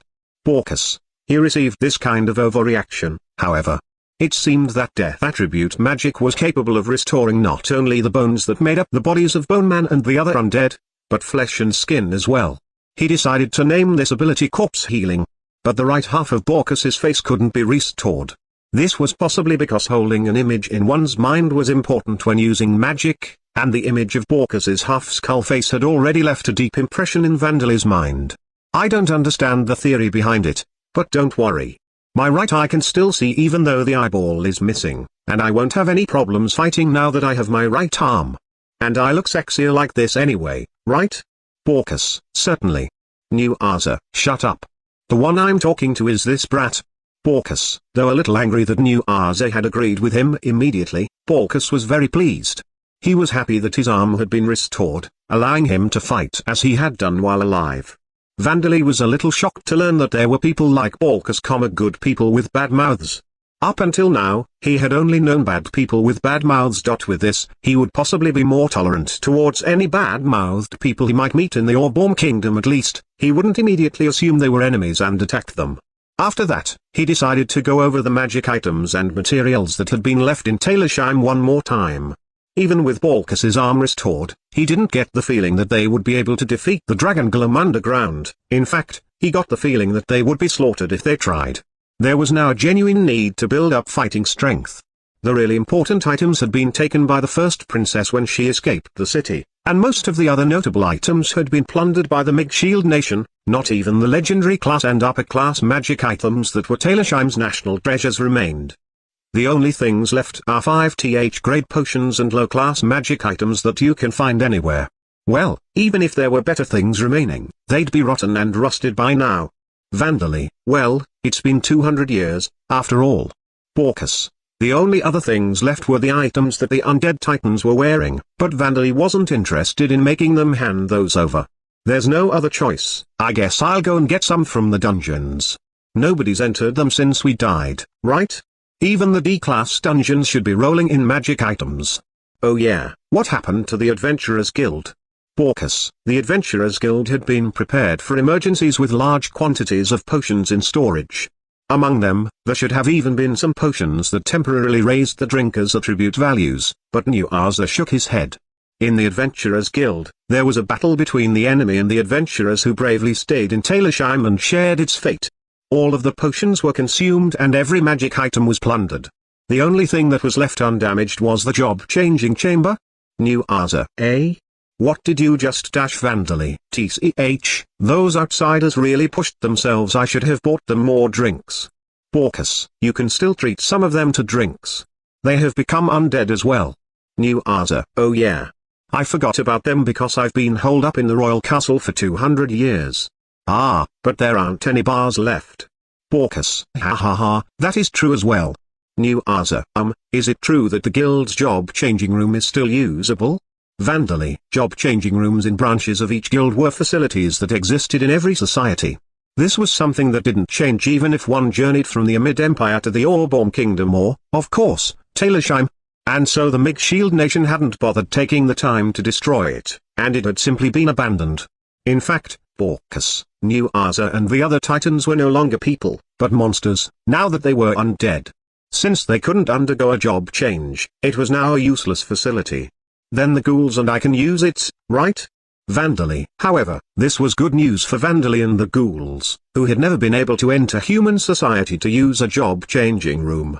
To be more precise, it was definitely good news for the ghouls. Though society had branded them as monsters, they were people of a race created by Vida. They could possess jobs. Terra and Kuka, who had transformed into ghouls while possessing the jobs that they had while they were human, were living proof of that. Vigoro and Zadyrus had been improving their skills up until now without jobs. If they were to acquire jobs and receive the job-related bonuses to their attribute values and skills, they would certainly become significantly stronger. However, in Vandaly's case, he was under Rodkor's cannot learn existing jobs curse, so there was a high chance that he wouldn't be able to undergo a job change even with the use of the job-changing room. But he had decided long ago that he'd try as hard as he could. The probability of him obtaining a job wasn't zero. And so Vandaly returned to the ghouls with a spring in his step, intending to share this good news with them, but a shocking announcement was waiting for him. I order you to rest until your birthday, boy. Zadyrus, after consulting everyone, Zadyrus had decided that Vandaly wouldn't listen if asked to rest in indirect ways, so she simply announced that he would be taking a rest. No, but the resurrection device, the job change. Vandaly, it would defeat the purpose if you were to collapse before dealing with any of that.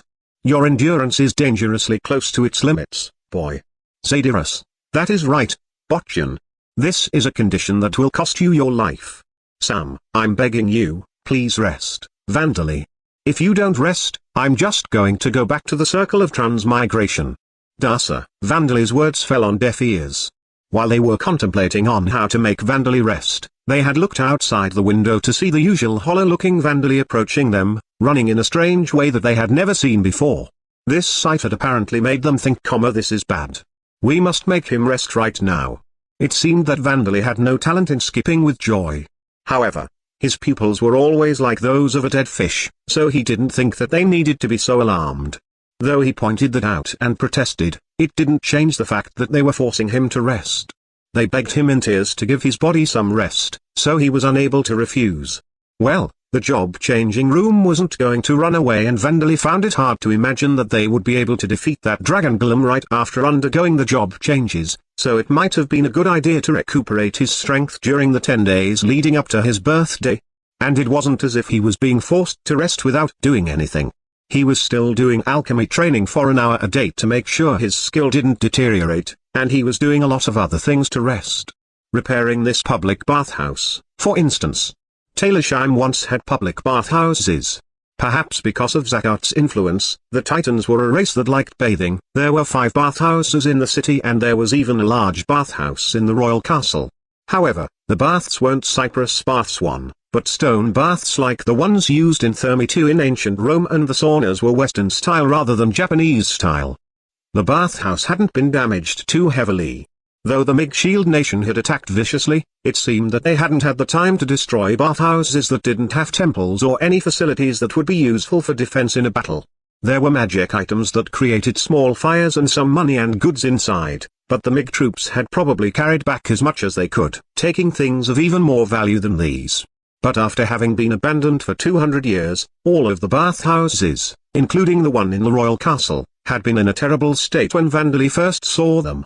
Out of the city's 5 bathhouses, The three that were towards the edges of the city had been collapsed by the trees growing out of the devil's nest, and one of them had been hit by a stray spell and turned into a mountain of rubble.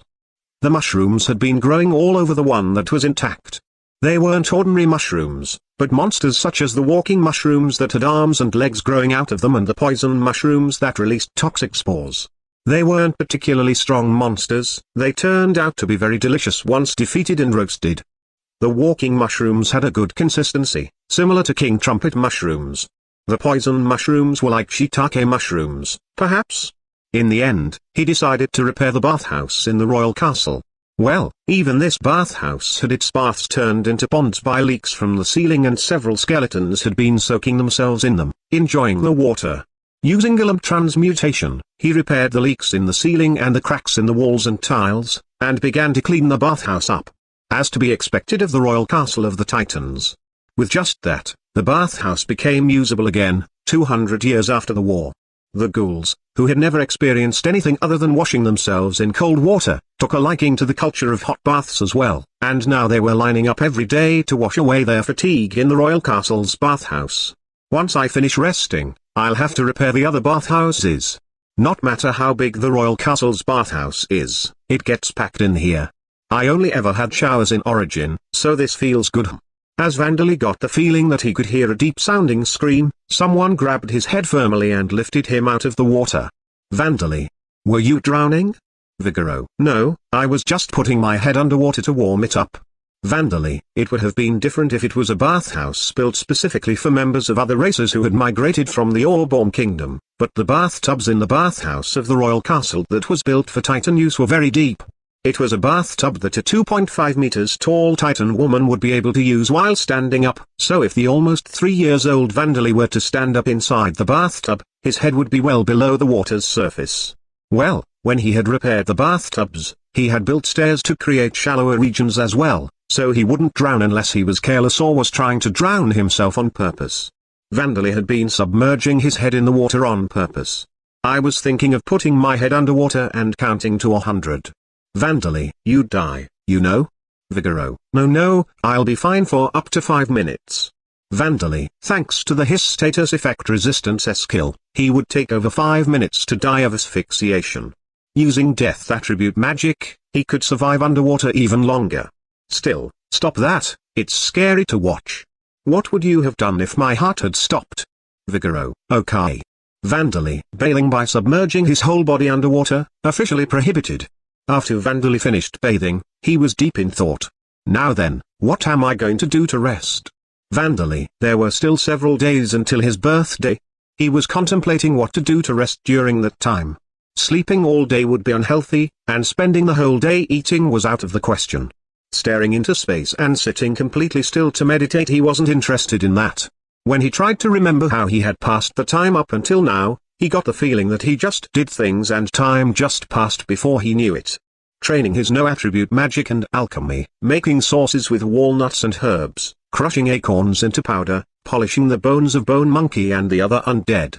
When he had been in the Devil's Nest forest, time would go by while he was doing these. However, he was resting now, and he wasn't allowed to do tasks like these. So he thought that he would pass the time by amusing himself, only to realize that there weren't many things that amused him. Vandali didn't have access to the gaming consoles, PCs, televisions or smartphones that had existed on Earth. Toys and board games should at least exist in this world, but he didn't have those, either. Well, now that he thought about it, he didn't have access to many of these things while he was on Earth. The survival of the fittest lifestyle in the Ghoul village hadn't allowed for much room to develop such ways to amuse oneself. Even though the ghouls had stripped the corpses of dead adventurers of their belongings, there weren't any odd-minded adventurers who would bring toys and board games with them into a perilous devil's nest. There were several books, but they were either spell tomes or manuals that described the ecology of monsters and the correct methods of dismantling them, and he had already read them multiple times. He still had some books that he had taken from bandits before arriving at the Devil's Nest forest, but those were all practical manuals that he had already skimmed multiple times as well. That makes me wonder, how do the people of this world amuse themselves? Vandali, feeling curious, he went to ask Kuka, who had once been an adventurer and knew Aze, who had a good memory of details before his death, and they answered him cheerfully. Ways to amuse yourself other than board games and reading? drinking, watching plays at a theater, watching street performers and stuff? If you were rich, you'd attend concerts. You could also listen to minstrels perform. And shopping, of course. Kuka's answer included the pastimes of the Mage Shield Nation's commoners as well as an example of what the richer members of society might enjoy. But the outdoor theaters of Taylorsheim were breeding grounds for monsters, the street performers were currently busy picking up their own bones and the city had no musical performers or minstrels to begin with. Other than the things that Kuka-san has mentioned, perhaps things like singing songs and gambling on things, such as whether a tossed coin will land on heads or tails? And praying to the gods at the churches. Nuaza. Vandali didn't think that the last item that Nuaza mentioned was a pastime. Incidentally, Vandali intended to wait until he became an adult before drinking or gambling. He considered himself to have the kind of personality that made him easily fired up and not suited to gambling, and even if he were to drink alcohol now, his status effect resistance skill would turn it into a training exercise rather than a leisure activity. Then Vandali. Then you should play with us for today. Kuka. Vandali, it's fine, just come. Kuka. After that, Vandali passed the time by having Kuka and the other former adventurers teach him about the Adventurers Guild, and teaching them how to play rock paper scissors in return. And then he checked up on Bailda and the other pregnant women as well as the live dead, did his alchemy training and the day ended. The rock paper scissors that Vandali had taught Kuka and the others quickly spread throughout Taylorsheim, and one day, it would spread across the entire Barngaya continent. The next day, Vandali visited the Black Goblins, Anubises and Orcuses in search of amusement. Last night, before he went to sleep, he had thought, that's right, I should play with the other kids now that I have free time. Since they developed quickly, their bodies were already larger than Vandali's, but they were the only minors in the community. Vandali was sure that they would be playing tag and hide and seek, and they would gladly let him join in. On Earth, his behavior had been unusual because of his uncle, so he'd had no friends. This would undoubtedly be a great opportunity to forget that lonely childhood. Though his heart would be broken if he were to be rejected. Talking to Kuka and the others had been fun, but children playing together would be something different. Listen up, this is how you use a short sword. Borkus, take good aim at your target. Good, now fire. Bazdia, this is the club technique martial skill, skull bash. If it hits, even a head made of stone will have its contents crushed, but it creates a big opening on yourself, so be careful when you use it. Vigoro, so he had thought, but everyone was busy training. They would one day have to go hunting in the Devil's Nest for themselves and for the others in the village, so they had to receive training from a young age and become strong. It seemed harsh, but considering the lifestyles and cultures of other monsters, they were very blessed. Monsters such as goblins and kobolds gave their children almost no education. They only taught the most basic of rules to maintain their groups, such as the rule of not disobeying their bosses. They were expected to gain techniques and knowledge by observation or learn it themselves, and they had to either make or steal their own equipment and tools. Goblins and kobolds reproduced quickly, producing large numbers of children in a short amount of time. Even if 2/3 of their children died, it was sufficient if the surviving 1/3 made it to adulthood. If the individuals with the ability to gather food on their own and the knowledge to build equipment or the luck to find it could survive, that was enough. They didn't bother spending the effort needed to educate the inferior members of their race. As for orcs, many individuals only barely possessed the intelligence needed to use tools. The concept of providing all of the orcs with equipment as Boggan had done was only possible because he was a noble orc, a member of a superior race. Practice equipment had been given to the children and they could learn fundamental martial skills to build up their strength from the ghouls and the undead titans. And once they became adults, they would be provided with high-quality equipment created by Terra and the other smiths using monster materials. They were in an extraordinary environment compared to normal monsters. 3 3s are 9. 3 4s are 12. 4 5s, 20. 4 6s, 24. The Orcuses were learning the multiplication table. Though some might consider this unexpected, races like ghouls who lived as monsters were all capable of basic arithmetic. At the very least, their abilities to perform addition, subtraction, multiplication,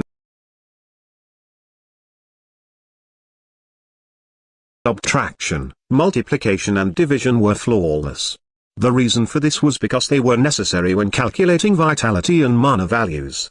How much more damage could be taken before running out of vitality, how many more times spells and martial skills could be used before running out of mana. It was impossible to survive without making calculations like these. And so it was only natural to be teaching these to the Orcuses as well. Incidentally, the multiplication table was something that Vandali had spread amongst the ghouls. He had thought that even if the ghouls didn't know about it, the multiplication table would at least be known in human society, so he had been surprised when Kaka and the others told him that humans, at least those on this continent, didn't use it. It seemed that Zakat and the other champions hadn't managed to spread all of their knowledge that they had brought with them from other worlds. Well, there had been a fierce war against the Demon King going on back then, so they probably had no time to spend teaching children. Even the champion Bellwood, who had been dead set against the knowledge and culture of Earth being spread and established in Lambda, wouldn't have gone around executing people for knowing about paper scissors rock and the multiplication table. Are you free now, boy? Zadyrus had been teaching the children how to write using clay tablets instead of notebooks, but it seemed that her lesson had just finished and she was now approaching Vandali. I will tell you in advance that I do not need any help. Making these clay golems for us is more than enough. Zadyrus, the clay golems that Zadyrus was pointing at were the clay tablets that she and her students were using.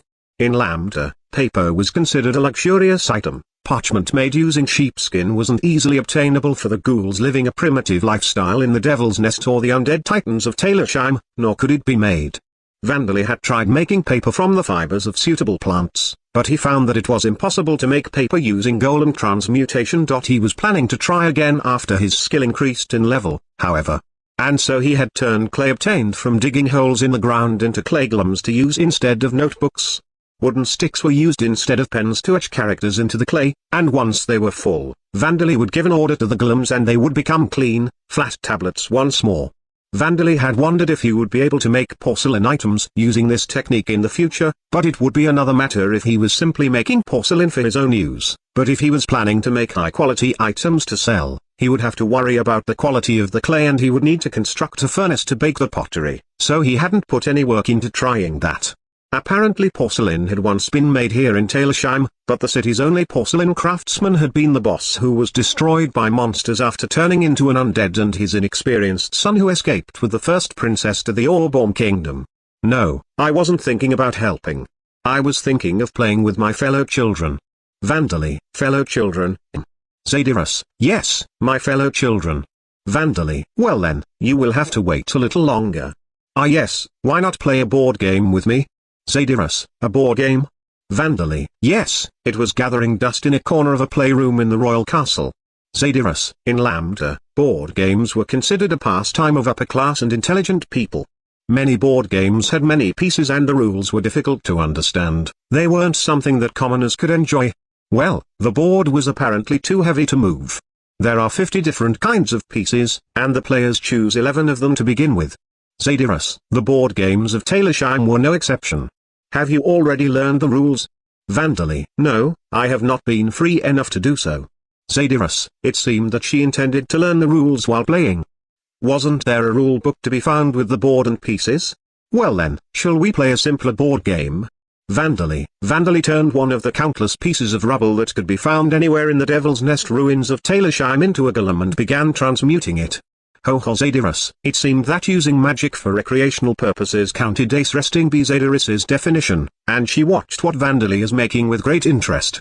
First, he made a game board with small squares carved on it and thin, circular pieces from white stone. He made the same number of similar pieces from a black stone, attached them to the white ones, and he was finished. This is a game called Reversi. Vandali, indeed, it was the game of Reversi, made using a stone board and pieces. But it seems that there is only one kind of piece? Zadyrus, yes, that's why you can quickly learn how to play. There was only one kind of piece used in Reversi, and the rules were far simpler than those of shogi and chess. It was also far easier to create the necessary pieces using golem transmutation. Most importantly, Vandali was skilled at Reversi. When his uncle's family went on family vacations and left him at home alone, he would secretly play with the Reversi set that belonged to his cousin. He had also played it over the internet. He only knew how the various pieces moved in shogi and chess, and as for playing it, he had played it when taking IQ tests in the research laboratory in Origin. Of course, he had not found it fun at all. This is a game where you flip the pieces that are between your own pieces, changing their color. The winner is whoever has more pieces of their own color. Vandally, I see, this is quite zadorous. The stone pieces rattled as Vandally enjoyed his first game of Reversi in over 20 years with Zadorus. The stone pieces were heavier than the ones sold on Earth, but both of them were strong, so it didn't bother them. Of course, Vandally won the first match, but it seems that whoever takes the corners first has the advantage. Zadorus noticed after one match what Vandally had taken years to learn. After that, the matches were even from the second match onwards. Even though I was undefeated when I played by myself. Vandally, Zadorus, please don't look at me like you're looking at some pitiful child, and if you feel sorry for me, don't take the corners. Vandally, this and that are separate matters. Competitions are cruel things, boy. Zadorus, and as the two of them became engrossed in their matches. King, I want to play too. Black Goblin, playing something interesting over here, aren't you? Let me in on this. Borkus, oh my, a board game. How elegant. Might I ask you to teach me how to play, Vansama? Terror. Before they knew it, the black goblins who had finished their training had gathered around them, and even the ghouls and undead titans who were teaching them were watching curiously. Borkus and Terror had gathered around as well. And so Vandally ended up creating almost 20 Reversi sets today. So today was a fun day as well. Did I manage to rest today? Vandally, if you had fun, then it's fine. Dasa, Vandally had the strange feeling that he ended up doing some work anyway after mass-producing Reversi sets, but Dasa gave a smile as if she didn't mind. In fact, even though Vandally had spent 100,000 mana, it wasn't even 1% of his total mana pool. It was an amount that would quickly recover even if he didn't rest. And Reversi is quite fun, isn't it? Put my piece there. Dasa, okay. Well then, I'll play my piece here. Vandally, the stone pieces made a pleasant, rattling sound. There were no simple, interesting board games like this one in the Mage Shield Nation. Saria, are you going to take the corner that I was aiming for again? Sam, father, competitions are a cruel thing, you know? Saria, Nachan and father don't have any bone or flesh, but they're waging a war of bone and flesh. Rita, ha ha ha, Borkus don't know. It seems that it is my victory once again. New Arza, Why can't I win? Borkus, that's because Master Borkus doesn't take the corners, I suppose. Titan, he said something like, how can a man do such small-minded things? And refuses to put his pieces at the ends. Titan, shut up. Nobody asked you. Borkus, you cannot win if you get too agitated, Borkus don't know. New Arza, even while Vandally and Dasa were sleeping, the rattling of stone pieces against the stone boards and the voices of the undead titans enjoying the game of Reversi could be heard throughout the city of Talersheim. If one were to hear rattling sounds in Talersheim, it was possible that they would not be the sounds of the skeletons' bones moving against each other, but the sounds of undead playing Reversi nearby.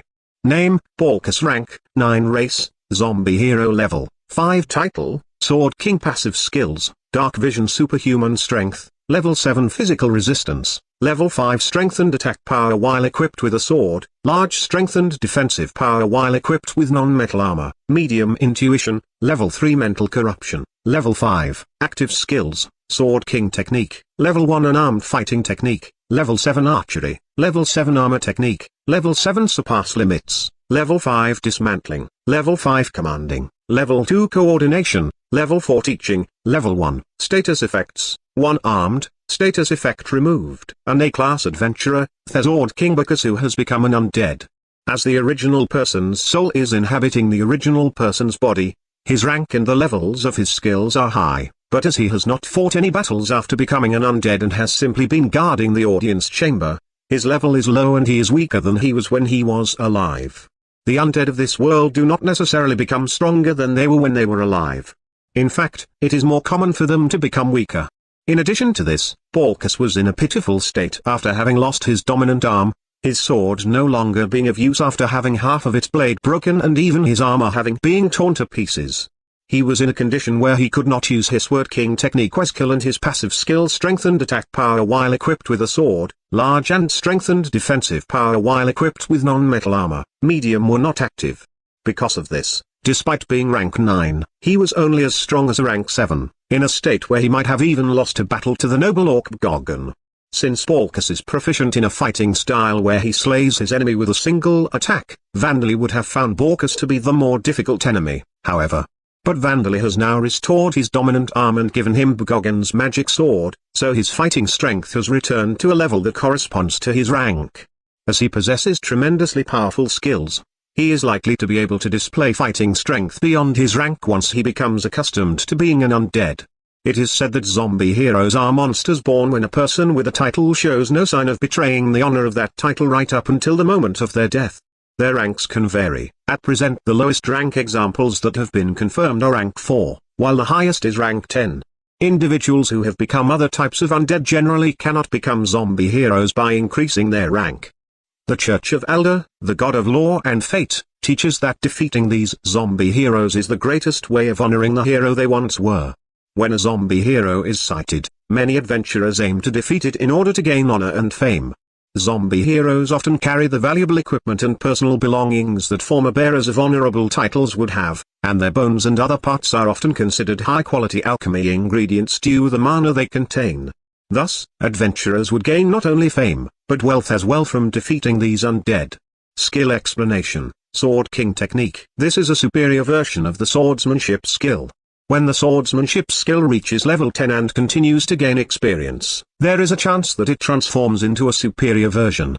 It has been confirmed that the superior versions of the swordsmanship skill include the Holy Sword technique, the Sword Emperor technique, Sword God technique and Magic Blade technique. As a few possess these superior skills, it has not been accurately confirmed just how much they vary in their special characteristics and power and which skills are superior to the others.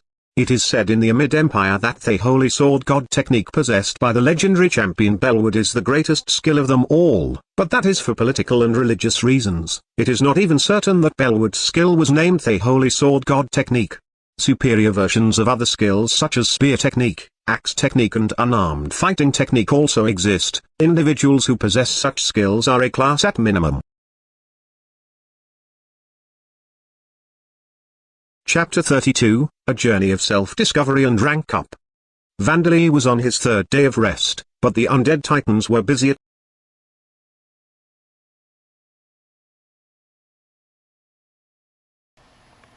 Okay guys, thank you very much for watching this video once again. And here we are again. Yeah, the design is getting better compared to the earlier.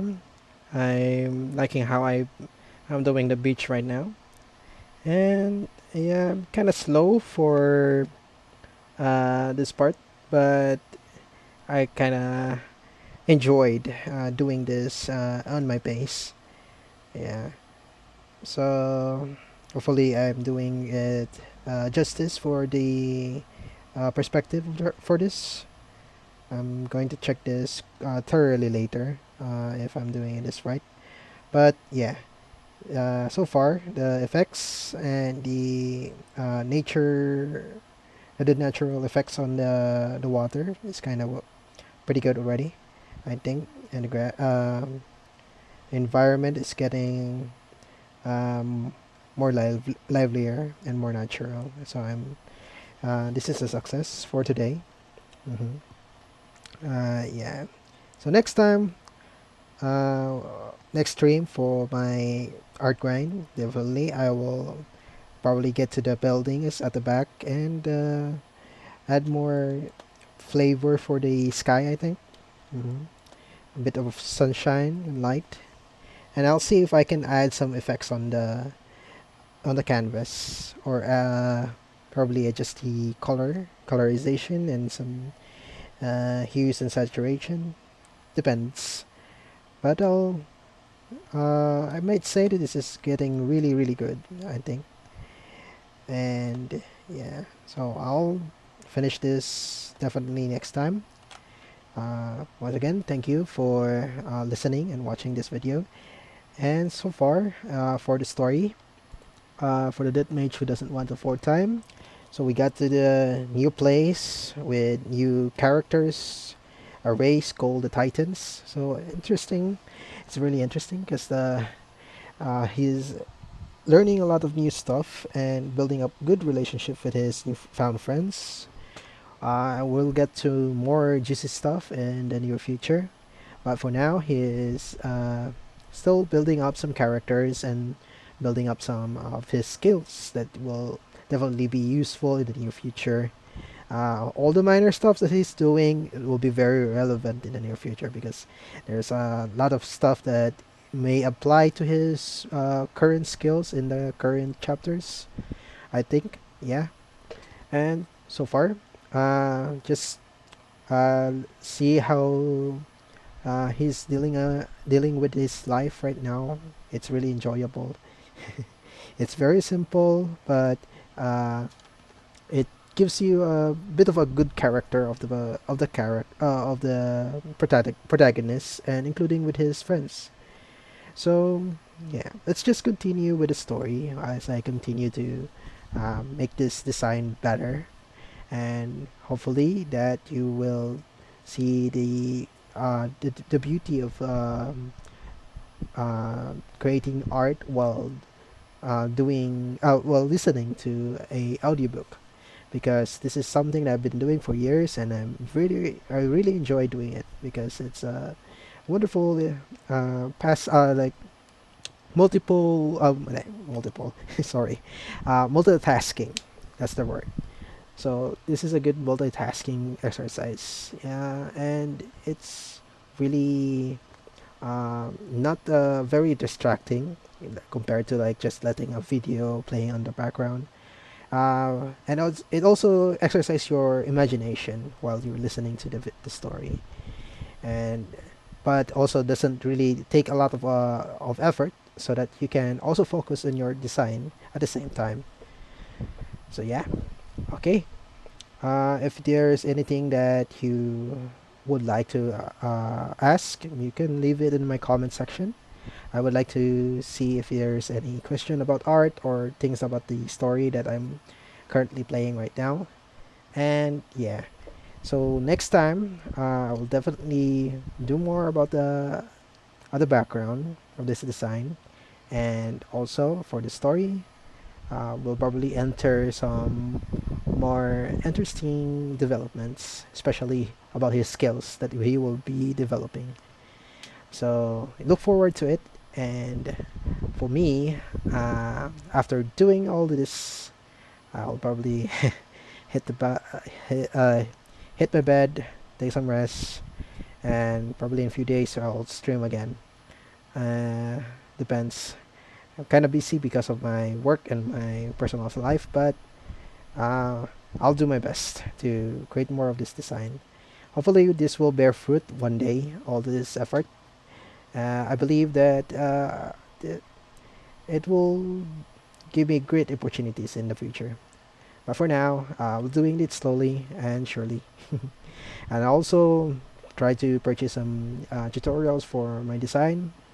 I'll see what I can improve more so that I can achieve more success in the near future, and also improve my speed in designing. So okay, I won't talk a lot more. Yeah, continue talking anymore. So this is your shrimp, your boy shrimp, the prodigal shrimp, and thank you for watching this video. And I hope you would leave a like, subscribe, and continue your support if you are trying. You're already a fan. So yeah, so this is your boy signing off.